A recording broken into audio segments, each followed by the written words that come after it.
Hi everyone, thanks for returning. Let's unravel another perplexing mystery, the case of Midsi Sanchez. Midsi Sanchez was born on August 10, 1992, in Vallejo, California. She grew up in a large, with 2 brothers and a sister. As a child, Midsi was cheerful and bright, enjoying time outdoors with friends and playing with her siblings.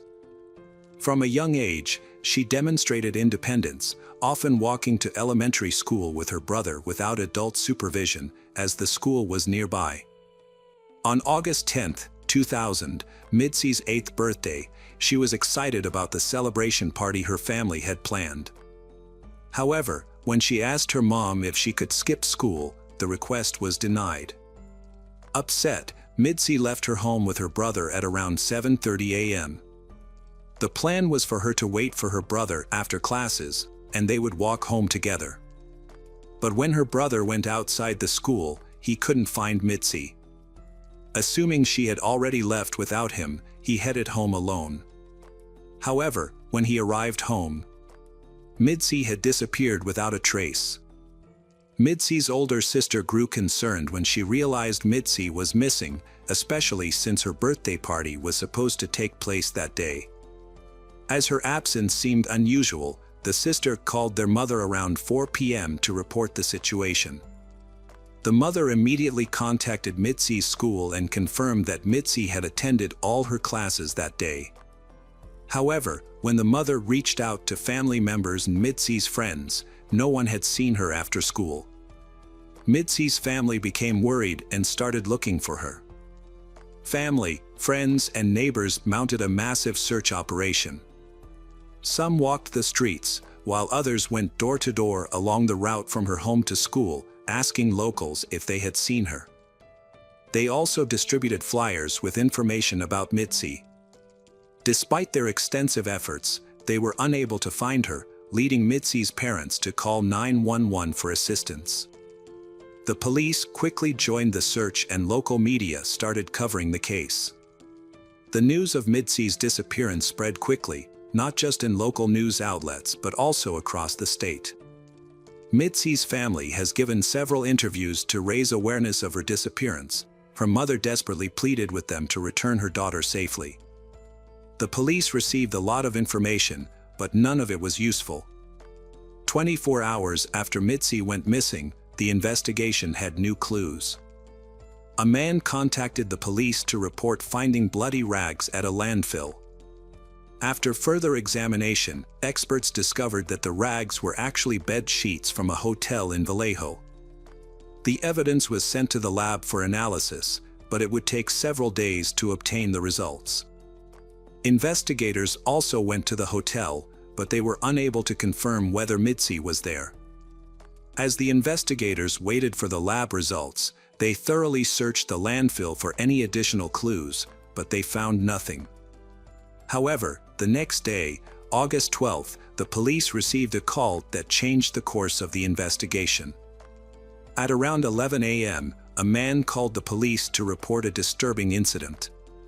While driving through an industrial area in Santa Clara, he saw a little girl running towards his van, screaming that someone was chasing her. The girl quickly got into the van, and the driver saw a man running in their direction.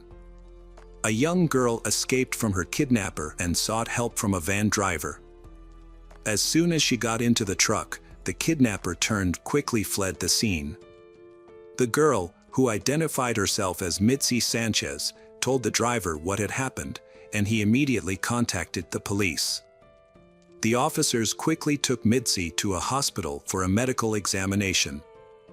They also arranged for her to speak with her mother over the phone, and soon her relatives arrived at the hospital, where they were reunited with Midsi. The van driver proved to be a valuable witness in the investigation. He was able to provide the police with the license plate number of the kidnapper's vehicle, which he had seen as it sped away. The truck driver happened to be on the road that day, which was lucky.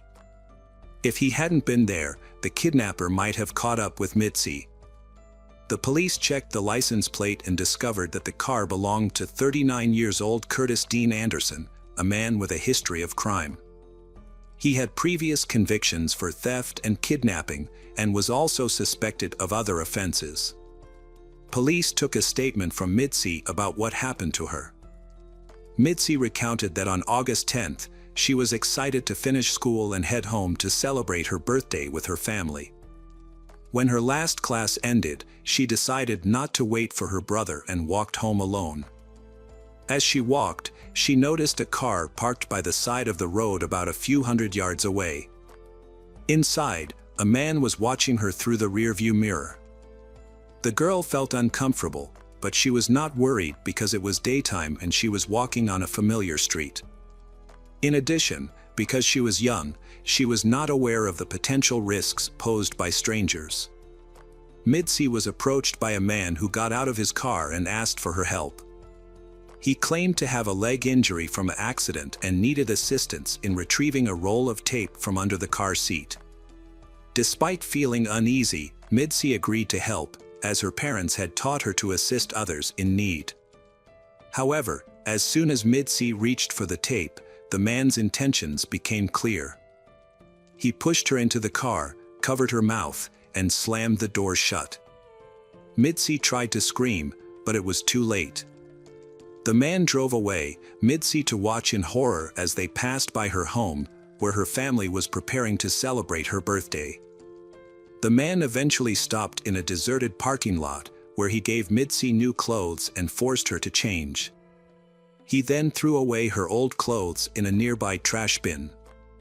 He warned Midsi not to try to escape, claiming he had a gun and that no one had ever managed to escape from him. For the next few hours, Midsi was driven to an unknown location. Midsi demanded to know why she had been kidnapped. But the man's response was that he had gone through a similar experience as a child. When night fell, he stopped the car again and began covering the windows with rags to conceal their location. He then shackled Midsi's leg with a chain and padlock.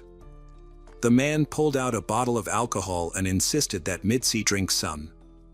Despite her initial reluctance, she eventually gave in. He took pictures of her using a camera. The perpetrator then lay down in the car to sleep. Fearing that she would be at his mercy if she fell asleep, Midsi stayed awake and began thinking of an escape plan. Her chance came when she saw a police car driving past the parking lot. However, it was too far away, and she realized that even if she screamed, the officers would not be able to hear her. The next day, the perpetrator continued to drive Midsi around the city, forcing her to sit on the floor of the car and covering her with sheets to conceal her from view. At one point, he briefly stepped out of the vehicle, giving Midsi an opportunity to try and escape. She attempted to free her leg from the chain but quickly realized it was impossible. She also found a nail file and tried to use it to unlock the padlock, but unfortunately, it didn't work. When the perpetrator returned to the car and drove away, he made a disturbing claim: he had stopped by Midsi's parents' house. Under the guise of a good citizen, he asked for flyers to distribute around town, further manipulating the situation. Midsi was left feeling shocked and overwhelmed, knowing she had been so close to home yet still remained in captivity. Over the next few hours, the perpetrator repeatedly stopped the car, getting in and out. Eventually, he drove to a remote area outside of town and parked. There, he committed a sexual assault against Midsi, leaving her in a state of shock. Afterward, the perpetrator fell asleep. The next morning, he resumed driving, making several stops to buy cigarettes and alcohol. When he returned to the car and leaned into the cabin, an object fell out of his pocket. He warned Midsi not to look, but she disobeyed. She glanced down and saw a large set of keys. Midsi quickly realized that one of the keys could open the lock on her chain. Although afraid of the perpetrator's possible reaction, Midsi was brave enough to act. She grabbed the keys, selected one that seemed to fit the lock best, and tried to unlock it. To her relief, the key worked. Midsi managed to free herself from the chain and moved towards the car door, which was the last barrier between her and freedom. To escape, she opened the window and tried to climb out. However, her body was exhausted, and her legs had almost no strength left. Using the last of my strength, she pushed herself upwards and finally jumped out of the car. As she moved around it, she spotted her kidnapper, who instantly saw her as well. He yelled for her to come back, but Midsi had no intention of surrendering. She took off in the opposite direction, and her kidnapper started chasing after her. As she fled, she attempted to get help from passing cars by waving her hands and screaming, but all the cars ignored her pleas and kept driving by. Not losing hope, Midsi kept running forward. In her desperate situation, every moment seemed like an eternity. Midsi is driven by the fear that if she stops even for a moment, she will be captured by the perpetrator, a fate she is determined to avoid. Finally, she spotted a van and she ran towards it, jumping in front of it to stop the driver. The driver quickly halted, and Midsi climbed into the cabin, exhausted, dehydrated, and starving, but safe. At the hospital, she received the medical attention she needed, and her family soon arrived to be reunited with her. Midsi's story quickly became top news in town.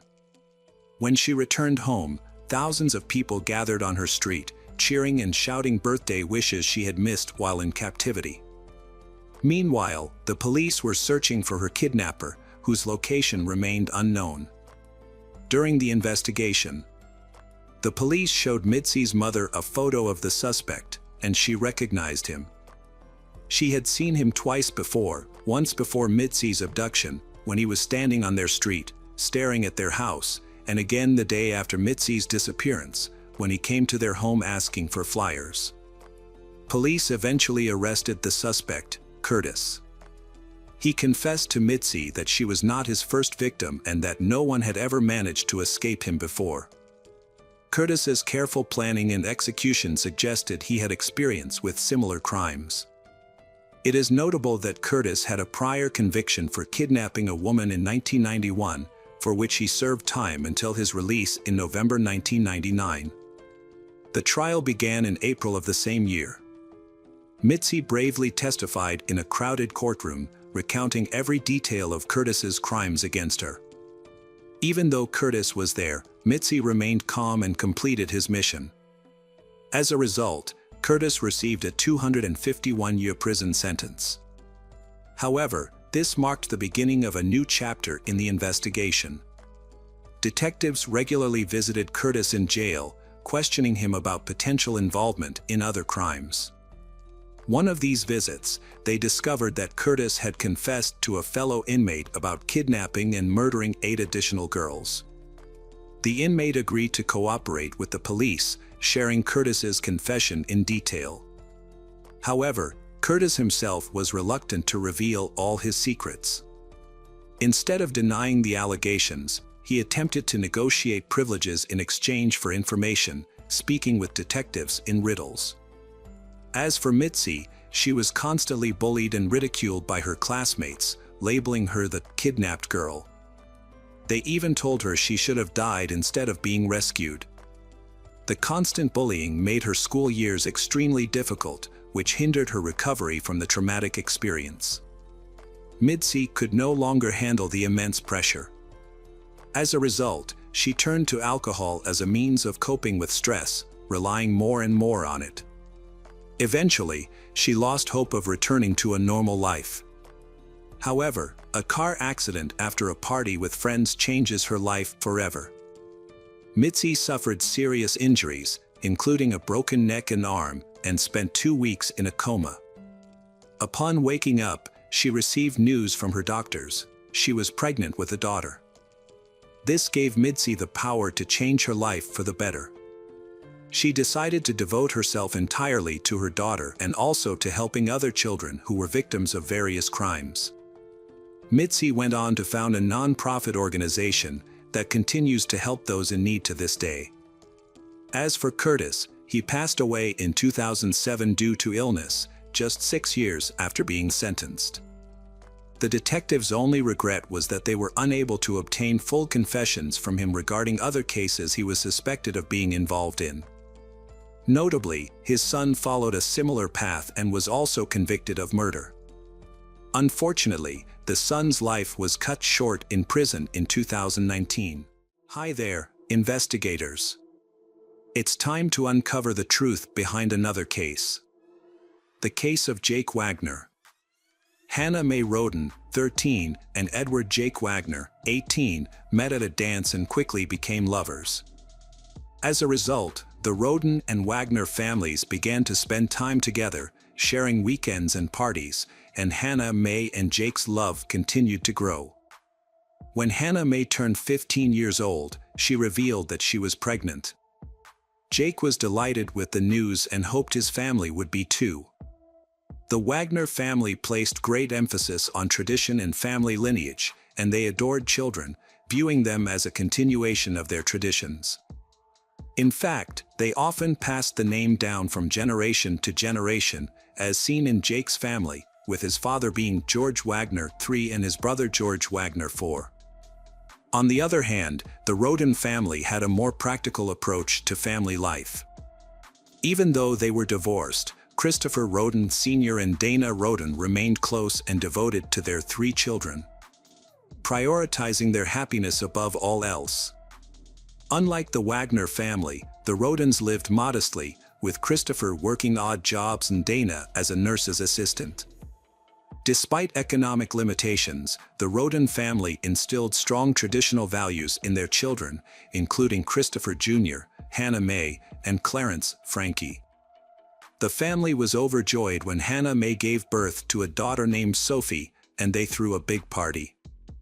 However, when Jake asked Hannah Mae to move in with him and his family, she refused. She became increasingly wary of Jake due to his increasingly controlling and aggressive behavior. Hannah Mae was initially attracted to Jake's caring and thoughtful nature, but over time, she realized that Jake was trying to limit her independence. Jake's aggression repeatedly caused Hannah Mae's feelings for him to cool. Her refusal to move in with Jake created tension with him. Jake believed that Hannah Mae was preventing Sophie from growing up in a safe and healthy environment. Despite Hannah Mae's denials, Jake became increasingly controlling. Hannah Mae finally ended the relationship in March 2015, tired of Jake's aggressive behavior.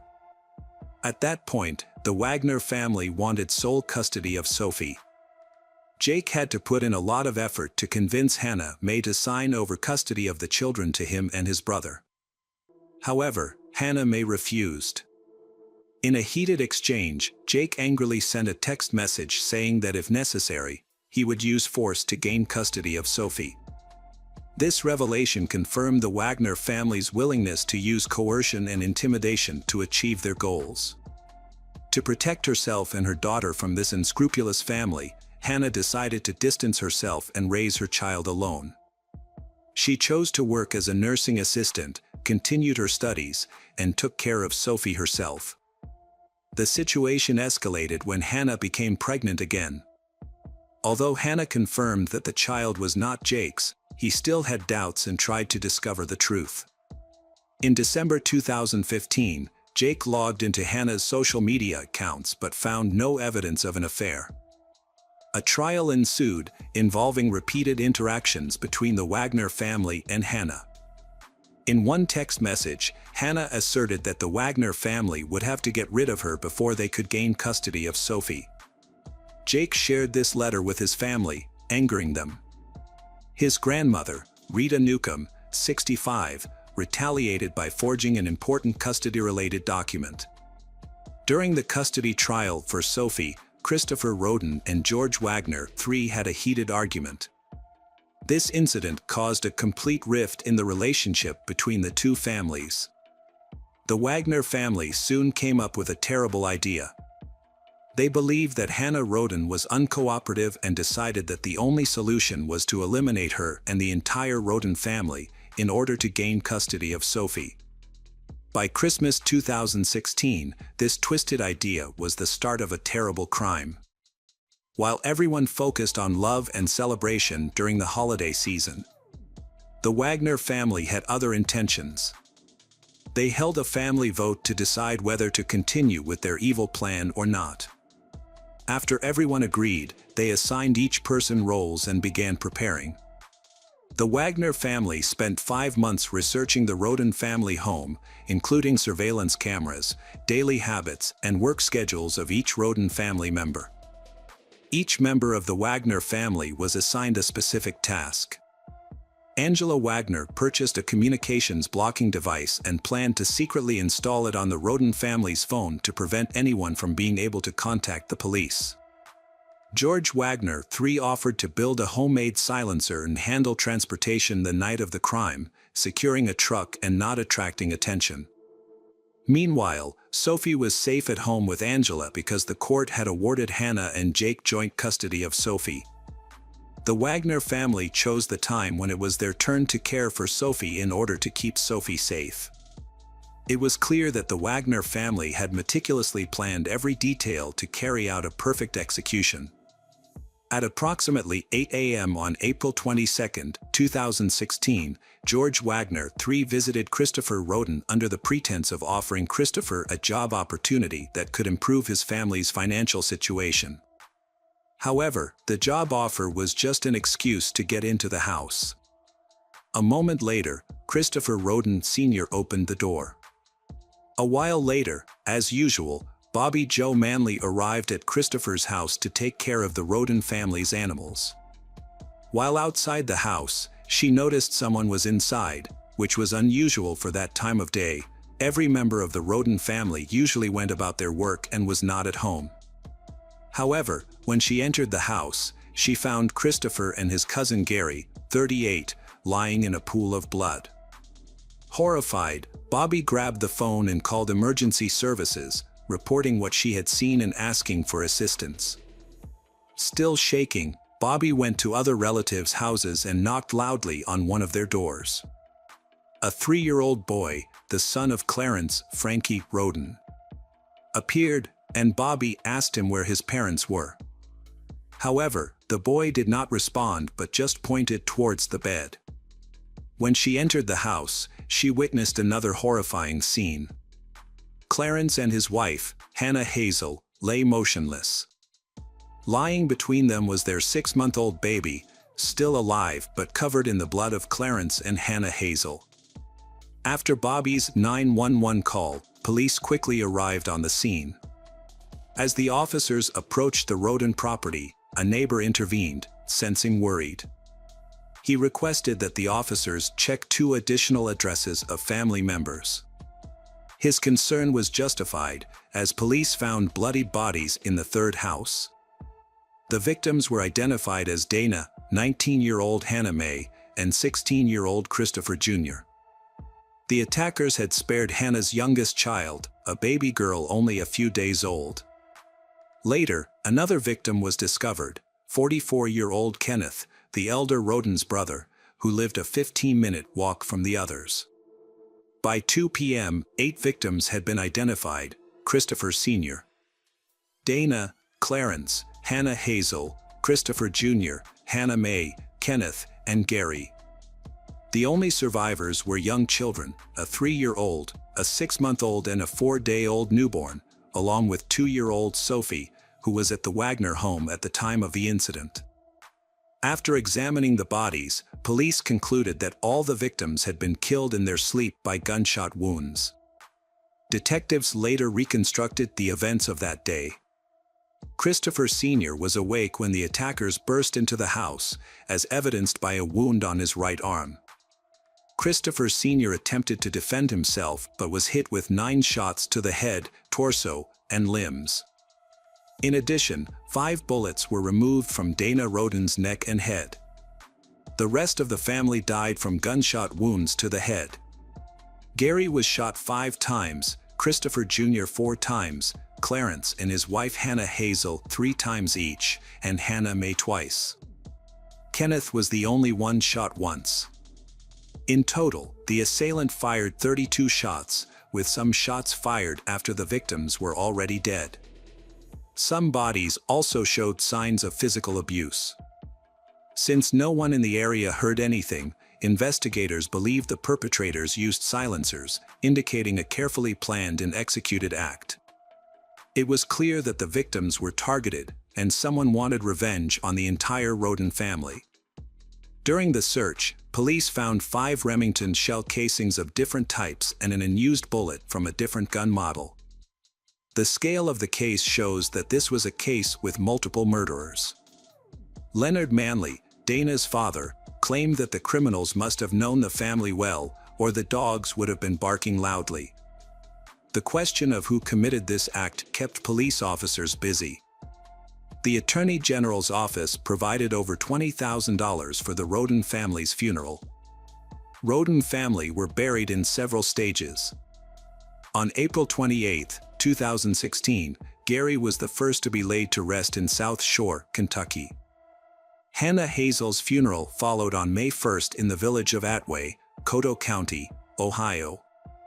The remaining members were buried on May 3 in West Portsmouth, in the same county. Many local residents attended to pay their respects to the family. The surviving children were placed in the care of relatives. The neighborhood was gripped by fear. Police advised relatives of the victims to take precautions and warned all residents of Pike to stay their homes at night.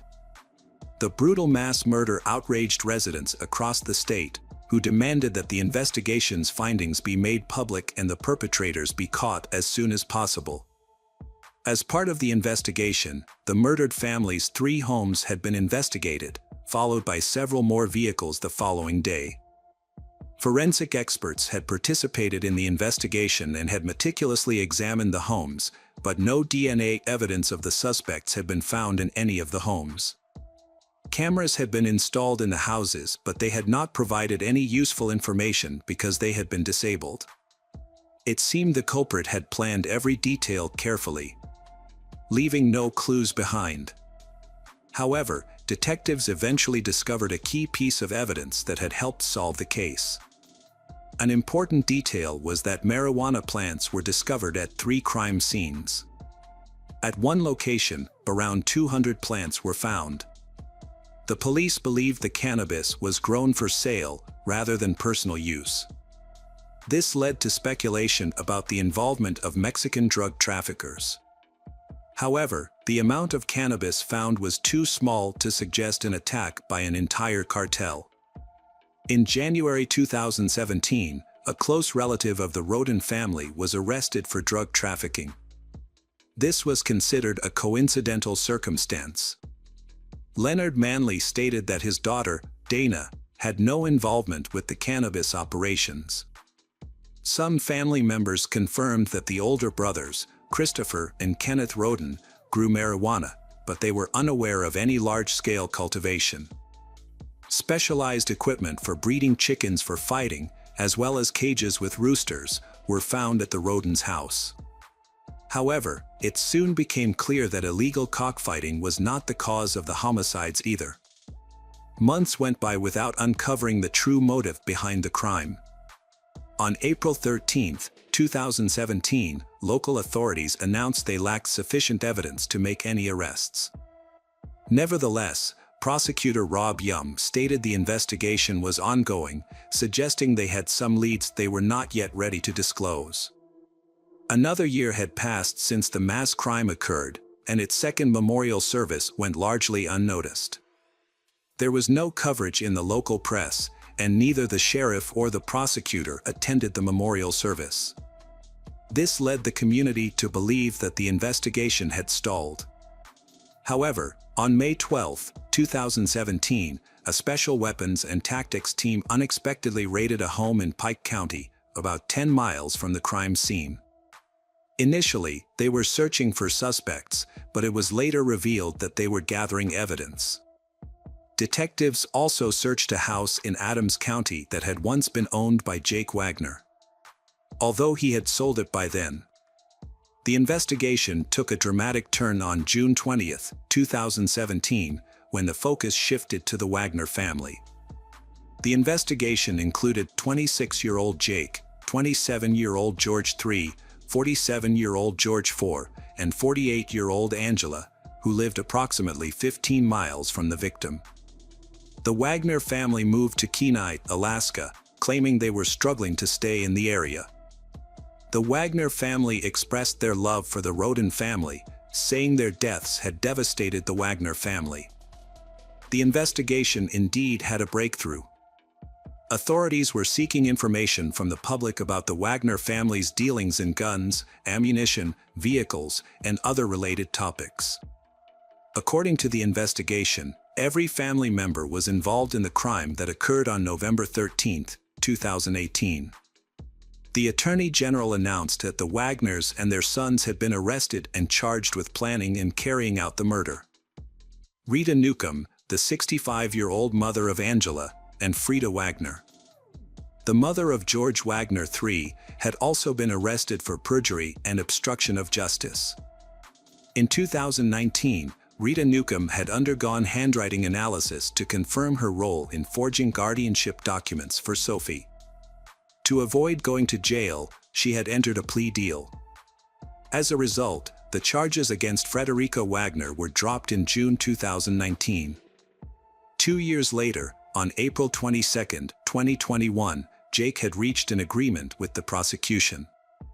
In exchange for revealing details of the crime, all family members would receive life sentences instead of the death penalty. Jake had admitted to killing 5 of the 8 individuals and had received 23 criminal charges, including 8 felonies. The remaining charges had included theft, conspiracy, illegal possession of ammunition, forgery, interception of messages, unlawful use of property, obstruction of justice, corrupt activities, and unlawful intimate conduct with a young woman. Jake had explained that he saw eliminating Hannah May as the only way to ensure custody of his daughter. He believed that if he did not kill the entire Roden family, they would seek revenge and refuse to give custody of Sophie to him. Angela was next to face trial on September 10th. She pleaded guilty to conspiracy, aggravated robbery, and tampering with evidence. In exchange for her testimony against the other defendants, the murder charge was dropped. Angela received a sentence of 30 years in prison. The trial of George Wagner IV had begun on August 28, 2022.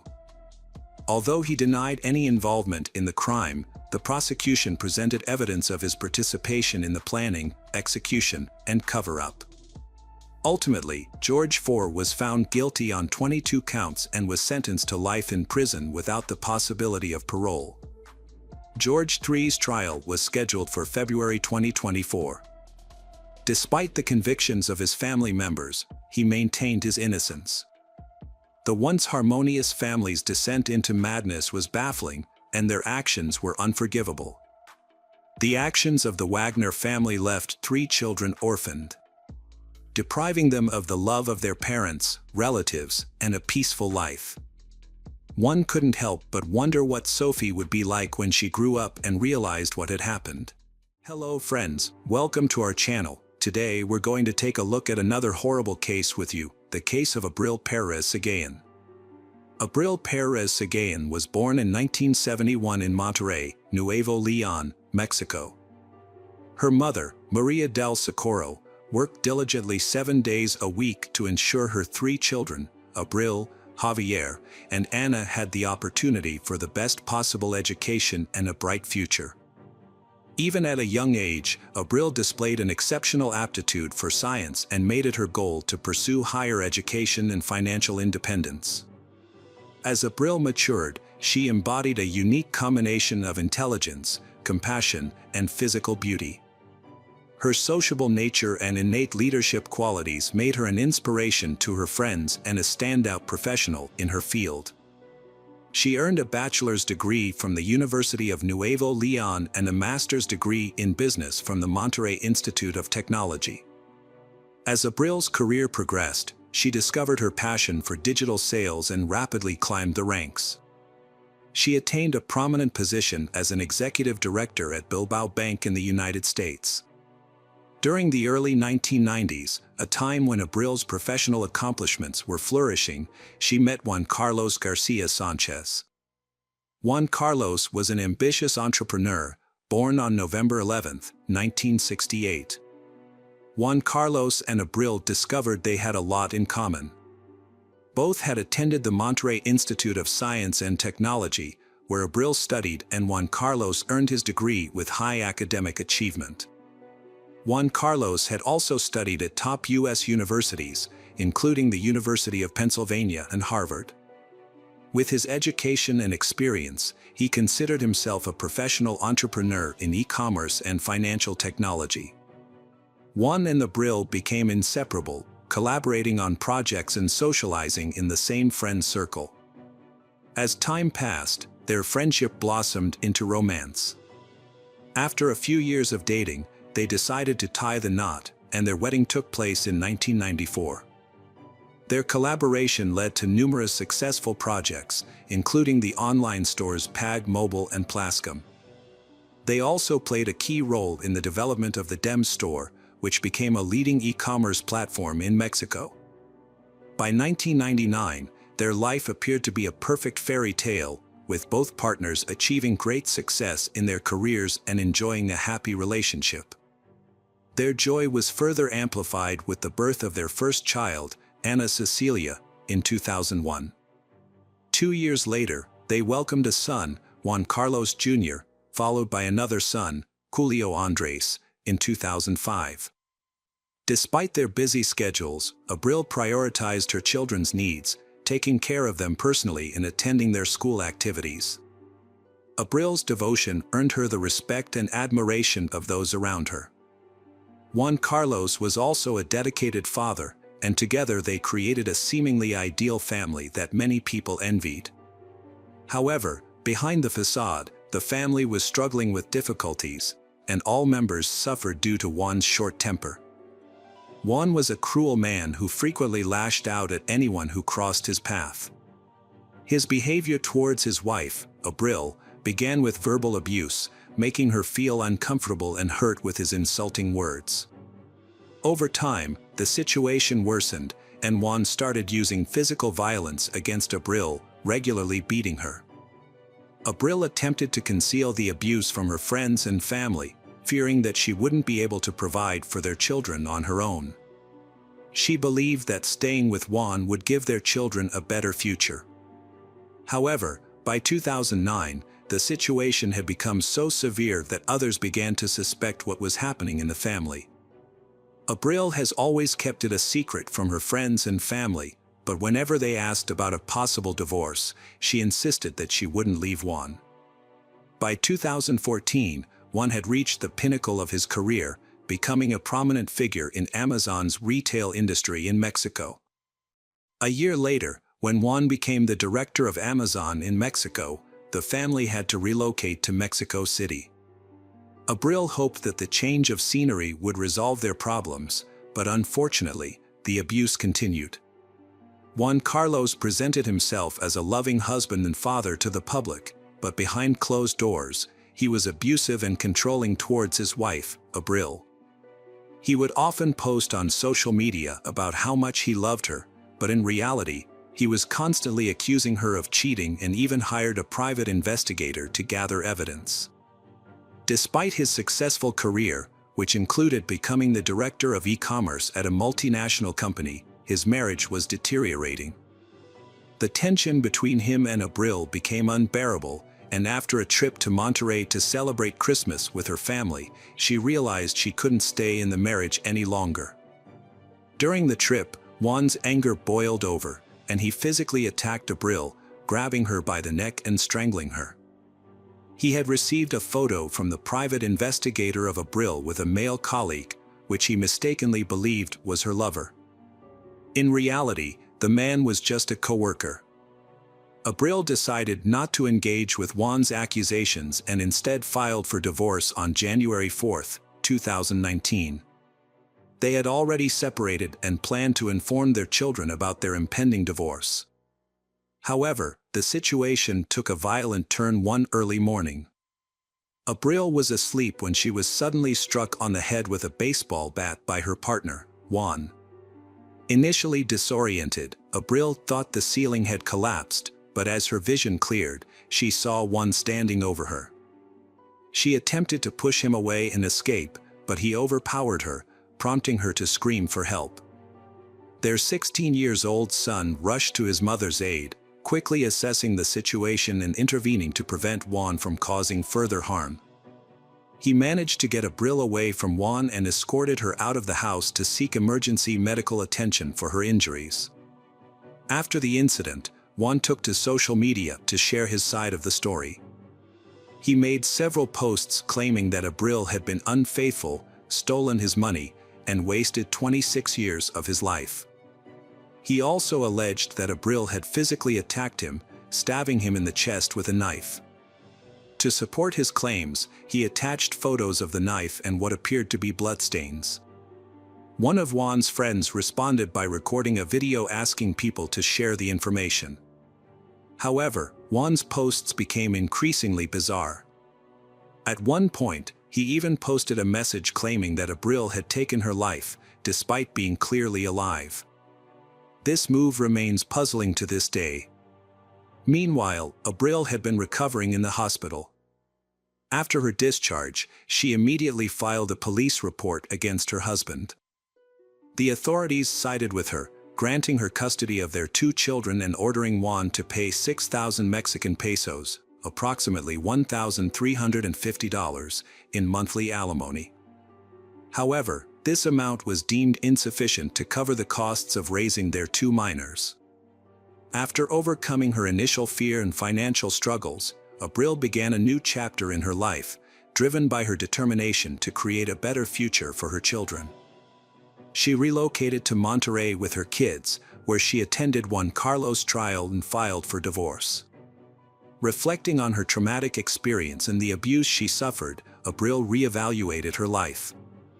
She joined a Christian organization that supported families and started working as a divorce counselor. Her ultimate goal was to establish a support system for women who had endured similar abuse, just as she had. As Abril worked towards rebuilding her life, the court proceedings against Juan Carlos continued. 9 months after the attack, Juan was formally charged with attempted murder. The case was then brought to court, where Judge Federico Mask ordered Juan's informal arrest. Consequently, Juan was incarcerated for several weeks. Juan appealed the verdict, and on November 3, 2019, Judge Hector Jimenez reviewed the case. He found the hospital photographs and Abril's testimony, along with that of her son, insufficient to prove Juan's guilt. The judge also believed that if Juan had intended to kill Abril, he would have done so. Additionally, he considered the baseball bat used in the attack to be a blunt object, rather than a deadly weapon. As a result, the charges were downgraded, and the preliminary arrest was cancelled. With only a few hearings remaining, the outcome of the case was uncertain, causing Abril and her loved one significant anxiety and frustration. In a desperate attempt to have her concerns heard, Abril wrote to the judge, expressing her fears for her life and pleading for him to consider the threat Juan posed. However, her letter was ignored. Juan then began a custody battle for their children. Abril was forced to leave Monterrey and travel to Mexico City for the remaining hearings. She also had to subject her children to psychological evaluations, as Juan had claimed in his lawsuit that Abril had manipulated them into rejecting him.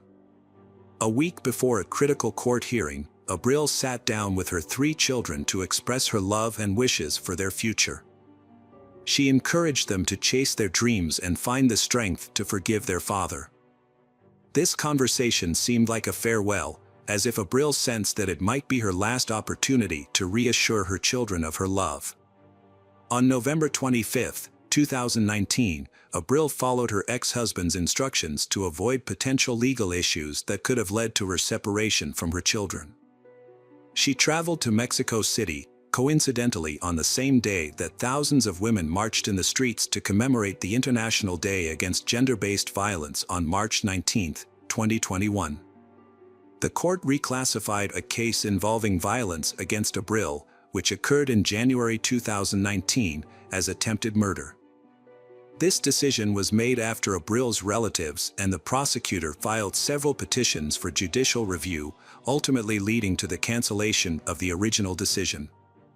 2 months later, on May 23, the remaining suspects in Abril's murder case were apprehended, including 3 women and 1 man. The investigation resulted in the issuance of 3 search warrants and 8 arrest warrants. During the first search, 48-year-old Amanda Vicente Rodriguez was taken into custody. A series of arrests were made in connection with a recent crime. In the Jardín de Morelos colony, 34-year-old Mabel Montelier Morena and 48-year-old Garcia Alicia Flores Valdez were taken into custody, and their mobile phones were seized. Another arrest was made in the Alvar Aragon colony in Mexico City, where 50-year-old Isa Jalil Castillo, also known as Aguirre or Alvar's godmother, was detained. At the same time, 9 gang members were apprehended, with 7 of them allegedly linked to the Abril case. However, one suspect, Juan Carlos, remained at large, prompting authorities to reissue a warrant for his arrest. General Prosecutor Ernesto Godoy explained that the initial warrant was for attempted murder, while the new one was for the actual killing of a woman. Despite efforts to locate Juan, he remained elusive. In a surprising turn of events, a man named Rolf, also known as El Chalón, contacted the authorities and claimed to have information about the case. During questioning, he revealed that he was the one who had actually pulled the trigger and taken Abril's life. The perpetrator, Rodolfo Daniel Bendis, eventually pleaded guilty to the crime. He claimed that Juan Carlos had promised to pay him $10,000 to carry out the crime. According to Bendis, Juan Carlos had contacted him while he was in pre-trial detention and provided him with the address of Abril in Mexico City. Juan Carlos allegedly instructed Bendis to spy on Abril and provided written instructions on how to commit the crime. He also promised to provide Bendis with a gun in Monterrey. However, when Bendis arrived in Monterrey, no one contacted him, and he did not receive the gun. He returned to Mexico City and did not hear from Juan Carlos again until after his release from prison. Upon his release, Juan Carlos contacted Bendis again and informed him that the plan had changed. He now wanted Abril to be killed in Mexico City, as he had managed to lure her there. The case was divided into multiple hearings due to the complexity of the judicial system. The first trial began in August 2022, with Bendis and Juan Carlos as the initial defendants. During this trial, the prosecution presented 28 witness statements and 14 pieces of expert evidence. During the recent trial, a key defendant known as El Shung Galán testified about his role in planning and committing the crime of feminicide, for which he had previously pleaded guilty. On May 19, 2023, the court delivered its verdict, finding Rodolfo Danielo Baza and Juan Carlos Rodriguez guilty and sentencing them to 52 years in prison. Additionally, they were ordered to pay approximately 56,000 Mexican pesos, $30,000 US, in damages. Following the trial, the men were taken to a detention center to begin serving their sentences. However, the Abril family immediately announced their intention to appeal the verdict, as they believed the sentence was too lenient. They pointed out that Rodolfo was the one who fired the fatal shots. As for the remaining defendants, it was previously decided in October 2014 that their trials would be divided. This decision was met with an appeal from prosecutors, who argued that it would significantly delay the proceedings and result in unnecessary additional costs for the court. The tragic case of Abril continues to affect her family and the wider Mexican society, and despite the recent verdict, the trials are not yet over. After the court hearing, Abril got into a car with her children and their lawyer. She asked the lawyer to drive them to the airport for their flight back to Monterrey. En route, they stopped at an intersection, where a motorcyclist pulled up beside them. The motorcyclist, who was actually a hired assassin, shot Abril multiple times in the head. Luckily, her children, who were seated in the back, escaped serious harm. One child, who was lying down, was grazed by a bullet but suffered only minor injury. Abril was rushed to the hospital, where doctors fought to save her life. Despite their efforts, she succumbed to her injuries 6 hours later. The lawyer immediately contacted Abril's family to inform them of the tragedy. Her brother Javier traveled to Mexico City to handle the aftermath of the incident. The community suspected Juan Carlos of being involved in the crime, but the authorities took a different stance. Since the shooter's identity and motives were unknown, they couldn't classify the case as femicide and make an arrest. Instead, the case was initially treated as a murder, and the police launched an investigation to gather evidence that could potentially prove it was a femicide. Abril's friend took to social media to accuse Juan Carlos, but her account was deleted as a result. Abril's family was fearful that the perpetrator would go unpunished and sought to raise public awareness about the case through social media. The fact that Abril died on a day dedicated to fighting gender-based violence added a deeper significance to her death. The family organized protests and marches to demand justice for Abril. Following Abril's tragic death, social media erupted in outrage as people realized that she had repeatedly expressed her fear of her abuser, only to be ignored by the authorities. Her family and friends held a funeral mass at the Benito Flores Chapel in Monterrey, where dozens gathered to pay their respects and demand justice for Abril. The funeral procession then proceeded to the Pantheon Garden in Los Angeles, where Abril was laid to rest. Her case has sparked widespread attention to the issue of gender-based violence, particularly in cases where judges release men who have attacked women. Abril's ex-husband, Juan Carlos, was released from prison after appealing his sentence, and was able to track Abril down to Mexico City, where he ultimately took her life. In response to Abril's case, the Mexican General Prosecutor's Office has launched an investigation into the judges who allowed Juan Carlos to be released from prison. The judges in question, Carlos Trillo Rodriguez, Federico Mosa Gonzalez, and Hector Jimenez Lopez, are being investigated for their roles in Juan Carlos' release. Additionally, representatives of the party of former Mexican President Andrés Manuel López Obrador are calling for Judge Mosa's removal from office, citing his involvement in a previous controversial case in which he released a doctor who had disrespected a patient in a public hospital. The judge initially declined to charge Juan Carlos with femicide, instead only charging him with sexual violence, after which he was released from custody. During the public outcry surrounding the Abril case, Rafael Guerra, the president of the Supreme Court of Mexico City, suspended all judges involved in the case on November 29. Mexico City's head of government, Claudia Sheinbaum, stated that the government would investigate Abril's death. She also warned that the judges involved in the case could be held accountable for Abril's death if it was proven that Juan Carlos was responsible. Local and international media reported that Juan Carlos was released despite evidence against him. Abril's family established a non-profit organization called The Voice of Abril to provide support to victims of violence, including information, psychological assistance, and legal aid.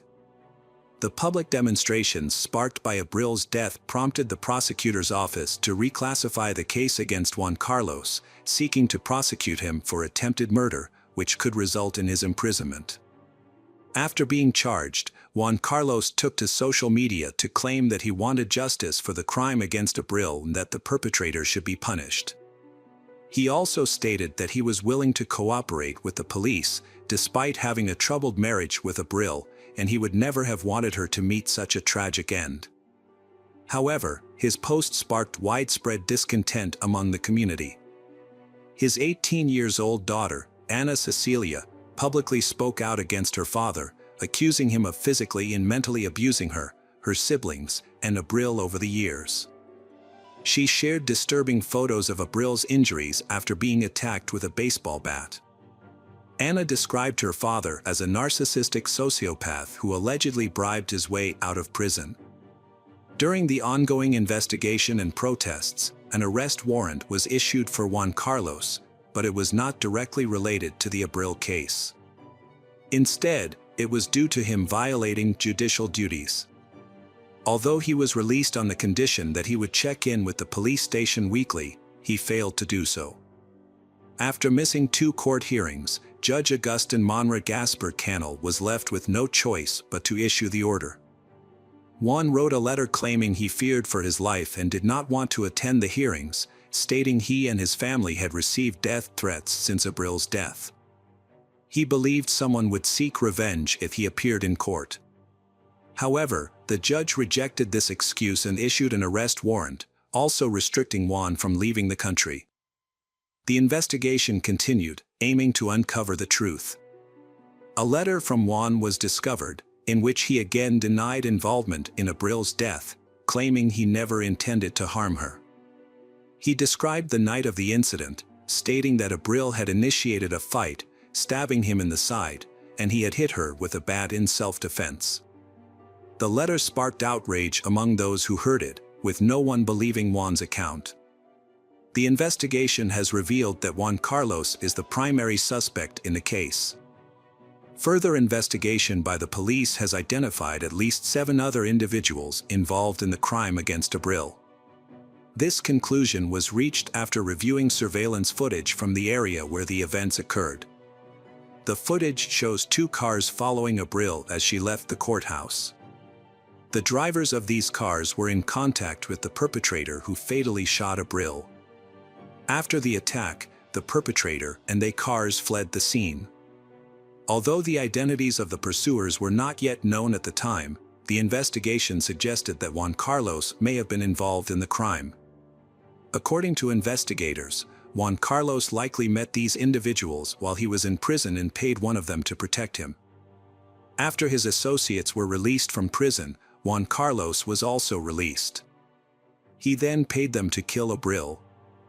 Notably, Juan Carlos was the only one who knew Abril's route to Mexico City, as he had requested to meet her. After the shocking details of the case became public, no law firm was willing to defend the suspect, Juan Carlos. Meanwhile, Abril's loved ones and colleagues cooperated fully with law enforcement, providing any information that could aid in his capture. However, sources from the General Prosecutor's Office soon revealed that Juan Carlos had managed to flee Mexico by crossing the border into the United States. Mexican authorities swiftly alerted Interpol, which launched a global manhunt for Juan Carlos.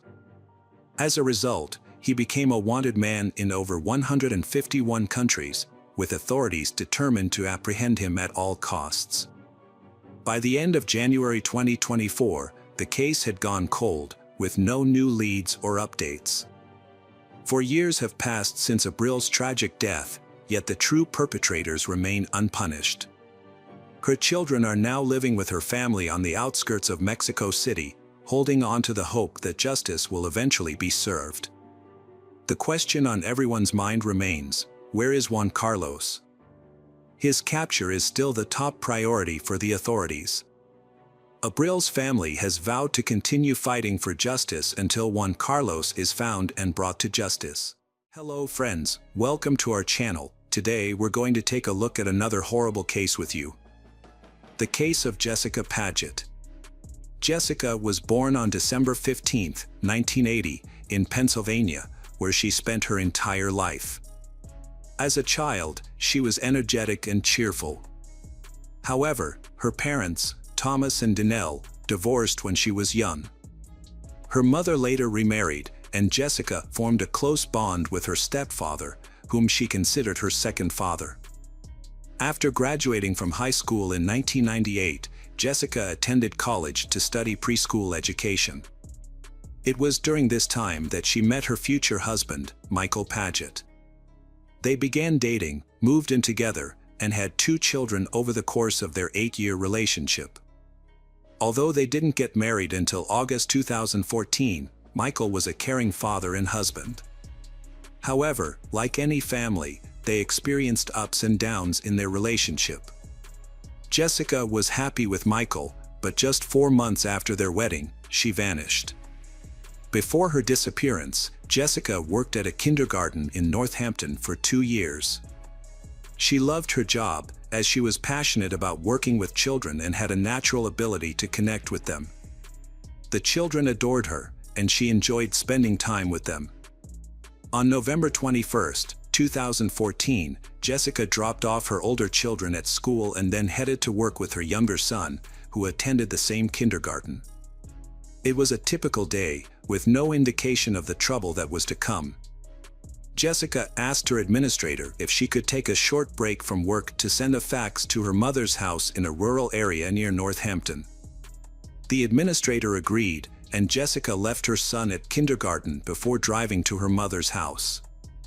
She was expected to return to work within 30 minutes, but an hour passed and she didn't come back. Her colleagues tried calling her, but she didn't answer. When Jessica failed to return, the kindergarten administrator contacted her husband, Michael, to ask if he knew where she was. Michael said he was at work and hadn't heard from her. He tried calling her, but all his calls went straight to voicemail, which was unusual for Jessica as she always answered calls from her family. Michael then called his mother-in-law, Danelle, who was in Florida, to see if Jessica had contacted her. However, Danelle hadn't heard from her daughter all day and was immediately worried. She suggested that Michael call her husband, Greg, who was Jessica's stepfather, to see if he had any information. However, Greg reported that he hadn't seen or spoken to Jessica that day. As the minutes ticked by, Jessica's relatives grew increasingly worried. After numerous failed attempts to contact her, Danelle took a flight to Pennsylvania to search for her daughter. Meanwhile, for hours after Jessica disappeared from work, her husband Michael reported her missing to the police. He expressed his concern that Jessica would never leave their children voluntarily, leading him to fear the worst. The police promptly launched an investigation, distributing Jessica's description to all nearby stations. She was described as 5 feet 4 inches tall, weighing 130 pounds, with a footprint tattoo on her shoulder, brown hair, and hazel eyes. At the time of her disappearance, she was wearing gray sweatpants and a black hoodie with the words "Duck, Duck, Goose" on the front and "Staff" on the back. A thorough search of local hospitals and morgues yielded no results. Detectives worked to determine Jessica's whereabouts, interviewing her co-workers in the process. However, everyone they spoke to reported that Jessica had no enemies and was well liked by her colleagues, children, and their parents. According to her co-workers, Jessica seemed fine when she left work at lunchtime, and they noticed nothing unusual about her behavior. 2 hours after Michael reported his wife Jessica missing, the police were able to locate her phone's signal, which indicated that it was approximately 1 mile from the kindergarten where she worked. Although the data was not entirely accurate due to inherent location determination errors, it provided a general area for the police to focus their search. However, by the time they began searching, it was already nighttime. The police found Jessica's car, a white Subaru Outback, in a nearby parking lot. The vehicle was unlocked and empty, with her purse, documents, and bank card still inside. The keys were in the ignition, and her phone was on the passenger seat next to her purse. There were no signs of a crime in the car, leaving the police with several unanswered questions. Where was Jessica, and what had caused her to abandon her car and valuables so close to her workplace? To answer these questions, the police sought CCTV footage. A camera on the back wall of a store across the street had captured the area where Jessica's car was found. After reviewing the footage with the store manager, the police saw Jessica driving into the parking lot at around 1 p.m. She got out of the car and stood by the driver's door for a short time before leaving and not returning. The investigators were baffled by Jessica's disappearance, as she had left behind her documents, phone, and keys. It was unclear whether she had intentionally gone into hiding. Surveillance footage showed Jessica walking between 2 buildings towards another parking lot, where she vanished from view due to the lack of cameras.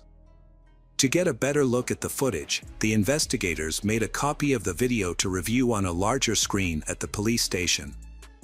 The Northampton Police Department, being a small force, enlisted the help of the Pennsylvania State Police to coordinate a search effort.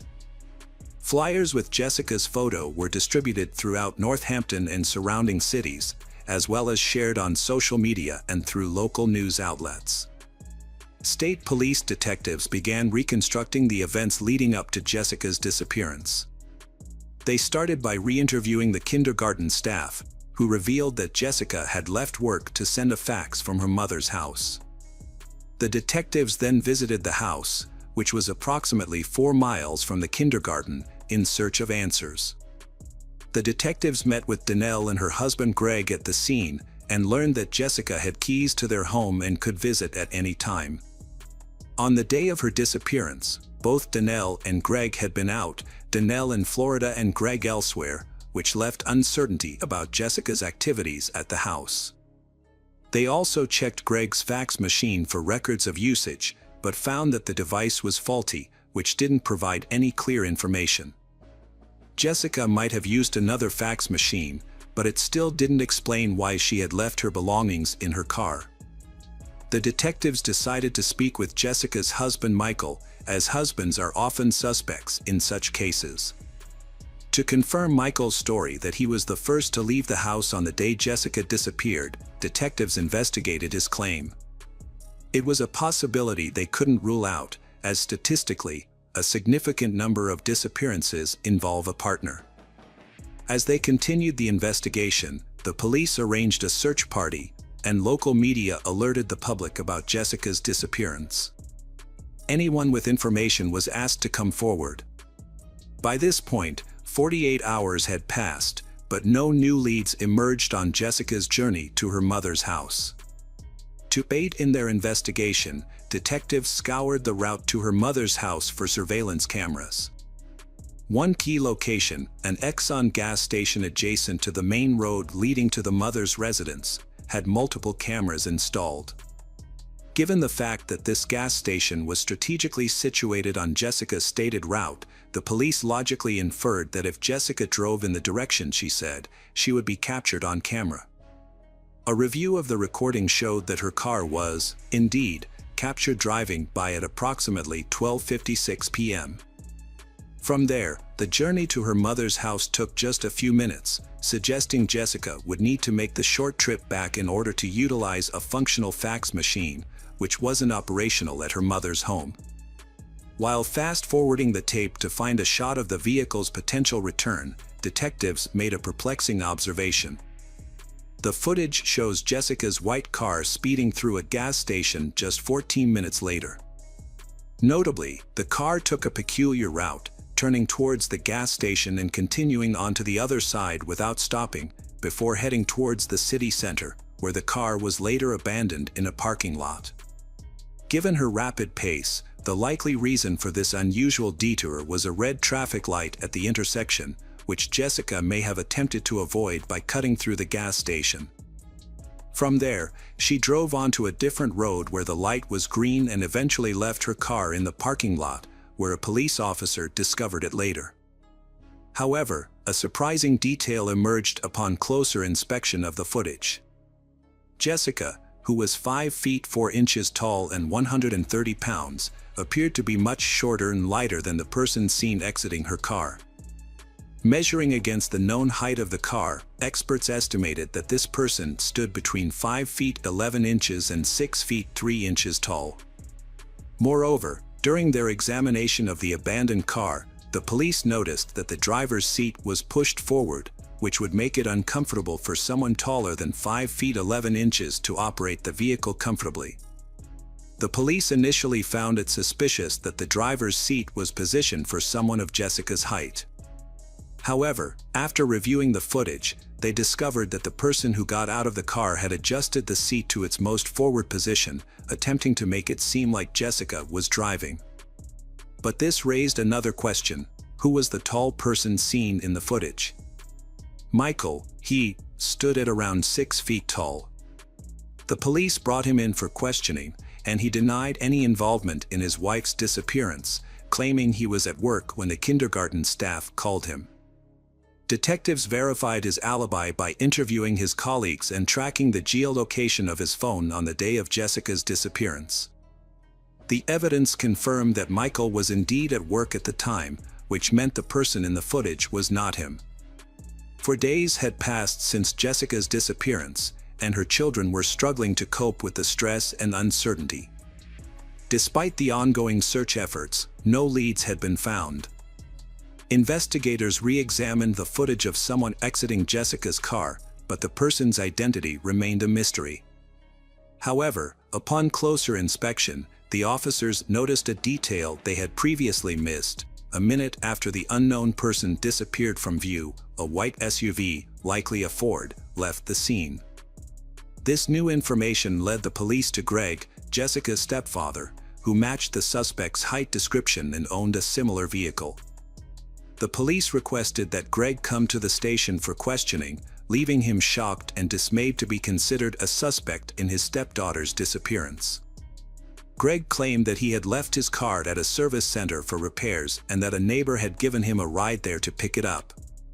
He then stated that he had stopped at an Exxon gas station to grab a bite to eat.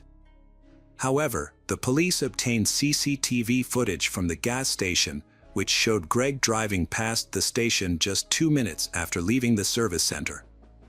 It turned out that Greg had lied about stopping at the gas station. Further investigation revealed that Greg's entire story was fabricated. His neighbor denied driving him to the service center, contradicting Greg's claim.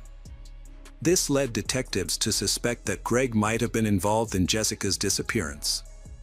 By piecing together the evidence, investigators concluded that Greg was likely at home when Jessica arrived.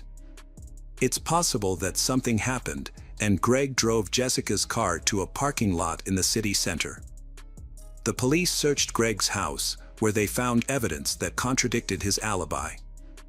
The fax machine, which Greg claimed was not working, was found to be functional, and its usage history showed that Jessica had indeed sent a fax from the house on the day of her disappearance. Furthermore, a trash can in the basement contained napkins with bloodstains, and Greg's shoes, which were found in a dumpster on the street, had dried blood on them. Donnell reported to the police that Greg had requested an early trash pickup the day before, which seemed unusual at the time, especially since the trash can wasn't full. In hindsight, this could be how Greg disposed of evidence related to cleaning products and rags used in the house. During a second interrogation, the police confronted Greg, stating that they knew his previous statements were false and that they had found evidence in his home. They also informed him that they were aware Jessica had been at his house on the day she disappeared. Greg then began to talk. Greg claimed that when he returned home on the afternoon of November 21st, he found Jessica's car in the driveway and bloodstains on the carpet. He alleged that Jessica was already dead when he arrived and that he panicked, fearing no one would believe him. He supposedly drove Jessica's car to a city center parking lot and then returned home. Greg also stated that Jessica had outstanding debts, which he claimed led to her death. However, detectives later discovered that this was another lie, and they found evidence that Greg had purchased adult toys the day before Jessica disappeared. The investigators were fed up with Greg's inconsistent stories, so they directly asked him where he had hidden his stepdaughter Jessica's body, explaining that an autopsy would provide answers to many questions. Realizing he was caught, Greg changed his story again. This time, he claimed he was at home watching adult videos when Jessica arrived and asked to send a fax. According to Greg, he was standing behind her as she used the computer, and he became aroused and developed a desire for his stepdaughter. Without saying a word, he allegedly pulled out a gun and shot her in the back of the head. Then, he moved Jessica's body to the bedroom. Greg then drove Jessica's car to a parking lot in the city center, where he had previously left his Ford for repairs. To mislead investigators, he adjusted the seat to make it appear as though Jessica was driving. What Greg said next shocked the investigators. After returning home, he set up a video camera near the bed and recorded a video of himself with Jessica's body. The police later found this disturbing video on Greg's computer. Greg confessed to wrapping his stepdaughter Jessica's body in a blanket and hiding it in a ravine near his home. He claimed he was not a bad person, but had lost control. After the crime, Greg's life fell apart. He lost his business, home, dogs, and wife. However, he never mentioned the loss of Jessica. Jessica's mother, Donnell, was shocked to discover that her daughter was dead and that her husband was responsible. The authorities announced Jessica's death, stating that she was a victim of homicide. The district attorney, John Morganelli, expressed skepticism about Greg's version of events, but believed there was a sexual motive behind the crime. The prosecutor's office examined the evidence to determine if Greg had planned the attack. Jessica's family released a statement thanking law enforcement, the media, and the public for their efforts. They described Jessica as a beautiful and vibrant young woman who was loved by her family and friends, and stated that her loss made the world a darker place. Gregory Gregg, 53, was charged with the murder of Jessica Padette. Initially, investigators suspected that Greg had tried to persuade Jessica into a romantic encounter, but when she refused, he killed her to avoid exposure. However, this theory was difficult to prove due to the lack of defensive wounds on Jessica's body. She died from a single wound to the back of her head, which corroborated Greg's testimony. Under Pennsylvania law, Greg could have faced the death penalty, but since Jessica was already dead when he committed the second part of the crime, the prosecution could not pursue the death penalty. An examination of Greg and Jessica's computers and phones revealed no evidence of a relationship beyond that of stepfather and stepdaughter. The trial began in 2015. District Attorney John Morganelli noted that Greg's lawyer, John McMahon Jr., failed to submit the results of a mental health evaluation for Greg. McMahon claimed that he had Greg evaluated for a possible insanity defense, but the evaluation found that Greg did not have a diminished mental capacity, so McMahon did not use it in the trial.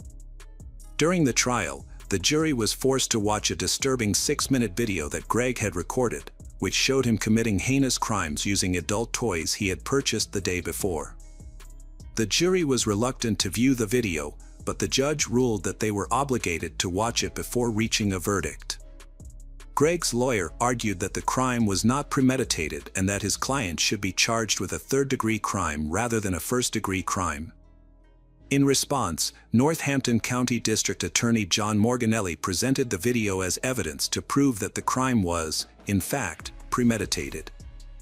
Morganelli explained that this was necessary to convince the jurors of Greg's guilt, despite the disturbing nature of the footage. The jury delivered a unanimous verdict in just 6 minutes, finding Gregory Gregg guilty of taking Jessica's life and desecrating her body. As a result, the court sentenced him to life imprisonment without the possibility of parole. When asked by the judge if he had any final words, Greg simply replied, "No, sir. I'm just very sorry." Following the sentencing, the judge advised the jurors to seek counseling from a psychologist to cope with the traumatic case. Jessica's husband, Michael, spoke to reporters, expressing the difficulty of moving on without his beloved wife and raising their 3 children alone. He described Jessica as the most wonderful person he had ever met. In a separate matter, Danelle, Greg's wife, has initiated divorce proceedings. However, the process is proving to be complex and Greg is hindering her efforts. Hello friends, welcome to our channel. Today we're going to take a look at another horrible case with you, the case of Christy Wilson. Christy Wilson was born on January 10, 1978, in San Jose, California. She attended Gunderson High School and later earned a business degree from California State University, Chico. Her parents, Debbie Boyd and Patrick Boyd, described her as an exceptional student and athlete. After college, Christy landed a job at a tech company near Sacramento, where she worked until the high-tech crisis led to her job loss. In her free time, she enjoyed playing blackjack at a local casino, where she met her boyfriend, Danny Berlando. Initially, Christy's relationship with Danny was quite harmonious, and her family and friends thought they made a great couple. However, things took a turn for the worse after they moved to Sacramento together. Christy started showing up with bruises, but she wouldn't talk about how she got them. Following her job loss, Christy returned to her parents' home in San Jose. She eventually received a job offer in San Francisco and decided to start fresh. On October 4, 2005, Christy Wilson went to Sacramento to collect her remaining belongings. However, just 2 days later, her boyfriend Danny Burlando contacted her parents to report that she had vanished. He claimed to have searched for her by contacting local jails, hospitals, and friends before reaching out to them. The police were also informed about Christy's disappearance. According to Danny, Christy visited his apartment on October 4th. He then went to dinner with his family, while Christy went to the Thunder Valley Casino. This was the last time he saw her. It's worth noting that Danny's family didn't get along with Christy, which is why he attended the family dinner without her. The tension between their families was due to concerns about Christy's safety. Christy's family had noticed bruises on her body, suggesting that Danny had been physically abusing her. Christy's stepfather, Patrick Boyd, was particularly upset when he found out about the abuse. He wanted to confront Danny, but Christy's mother, Debbie Boyd, intervened to prevent a confrontation.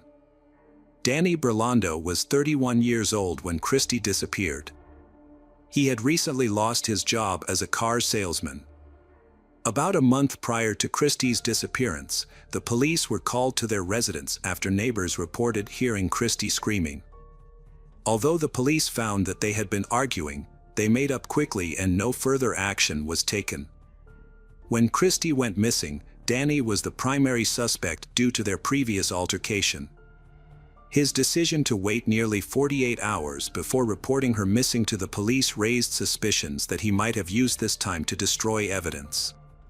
However, Danny cooperated fully with the investigation, allowing police to examine his phone records, credit card activity, computer, apartment, and car.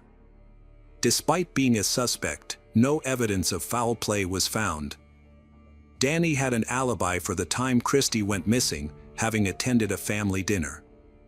Before reporting her disappearance, he attempted to contact Christy 78 times, but she did not answer. The police interviewed Christy's friends and family, and reviewed her phone and credit card activities, but found no activity on her bank account since October 4th. Christy's family and the police worked together to find her. They searched the area with dogs, volunteers, and a police helicopter. Her family asked people to share any information they had about Christy's whereabouts. Danny searched for Christy on his own and visited the Thunder Valley Casino. The casino staff couldn't give him any useful information. However, he found Christy's car in the parking lot. The investigators arrived at the casino and confirmed Christy's car was still in the parking lot. This finding caused confusion rather than answers. There were no signs of a fight or other suspicious activities around her car. The big questions were whether Christy left the casino on her own and why her car remained there. Detectives reviewed security footage inside and outside the casino hoping to understand what had happened. At the same time, the police conducted another search of Christy and Danny's apartment, but it yielded no results. Meanwhile, Christy's stepfather, Patrick, a police officer, organized a search of a nearby river, but nothing was found. The investigation shifted its focus to Thunder Valley Casino, where Christy was last seen. Using her player's card, investigators tracked her movements and discovered that she played blackjack around 11 p.m. The casino's recordings showed Christy sitting at a table with a man, but Danny was nowhere to be seen. The man and Christy appeared to be communicating, congratulating each other on wins and offering comfort when they lost. They spent about 6 hours together at the casino, during which the man was seen putting his hand on Christy's shoulder. Christy had a night of mixed results. She began well, winning and keeping a good count of the cards. However, as the evening progressed, her luck turned, and she started to lose. As she consumed more drinks, Christy became increasingly agitated and lost control. The casino staff eventually asked her to leave, but the man intervened, saying, "Don't worry, I'll take care of this beauty." Shortly after, the man and Christy left the casino together, as captured on camera. During a visit to Thunder Valley, detectives made a significant discovery when casino employees found a mobile phone under a blackjack table. The phone belonged to Christie, and it's possible she had unknowingly dropped it. This development hindered the police's plan to track Christie's location through her phone. Further investigation of the CCTV footage revealed that Christie and a man she had met at the casino left the blackjack table and went to the parking lot 4 minutes later. A white car, later identified as belonging to the man, left the parking lot, while Christie's vehicle remained in place. The detective suspected that Christie might have left with the man in his car. The police needed to determine whether Christie had willingly accompanied the man or if he had forced her into the car. After analyzing players' card data, detectives identified the man as Mario Flavio Garcia, a 53-year-old family man from Auburn with a successful IT career. As the investigation progressed, the detectives discovered that the white car seen in the CCTV footage belonged to Mario Garcia, making him the primary suspect in Christie's disappearance. However, the footage showed that Mario Garcia appeared to be alone in the car when he left the parking lot, and Christie never returned to her vehicle.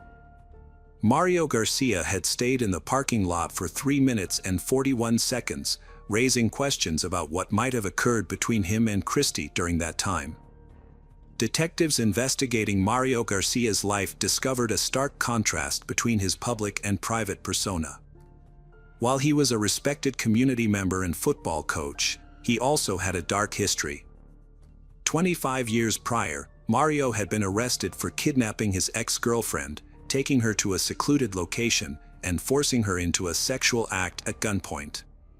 Despite the severity of the crime, the case was plea bargained down to assault with a deadly weapon, resulting in a lenient sentence of 18 months probation. This was not the only instance where Mario's caught the attention of police. In another incident, Mario was involved in a tumultuous relationship with Lynette Smith. In 1979, Mario, Lynette, and her mother, Violet Davis, spent Christmas together. After dinner, the three of them got into Lynette's car, which subsequently crashed into a river near Oakland Airport.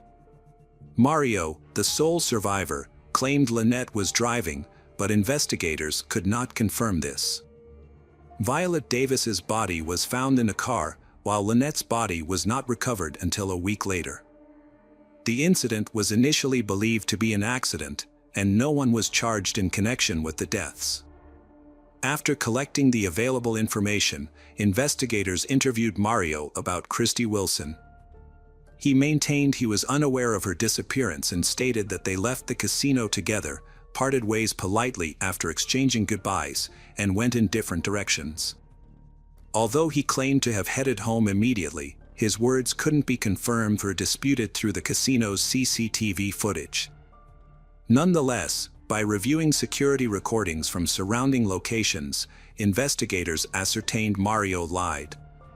CCTV evidence outside of the casino caught Mario heading the opposite way of his claimed direction after they were separated. Mario claimed to have gone straight home and fallen asleep at 8:30 a.m. after leaving the casino. However, his wife refused to cooperate with the police, leaving detectives unable to verify his alibi. A review of Mario's cell phone records revealed discrepancies in his story.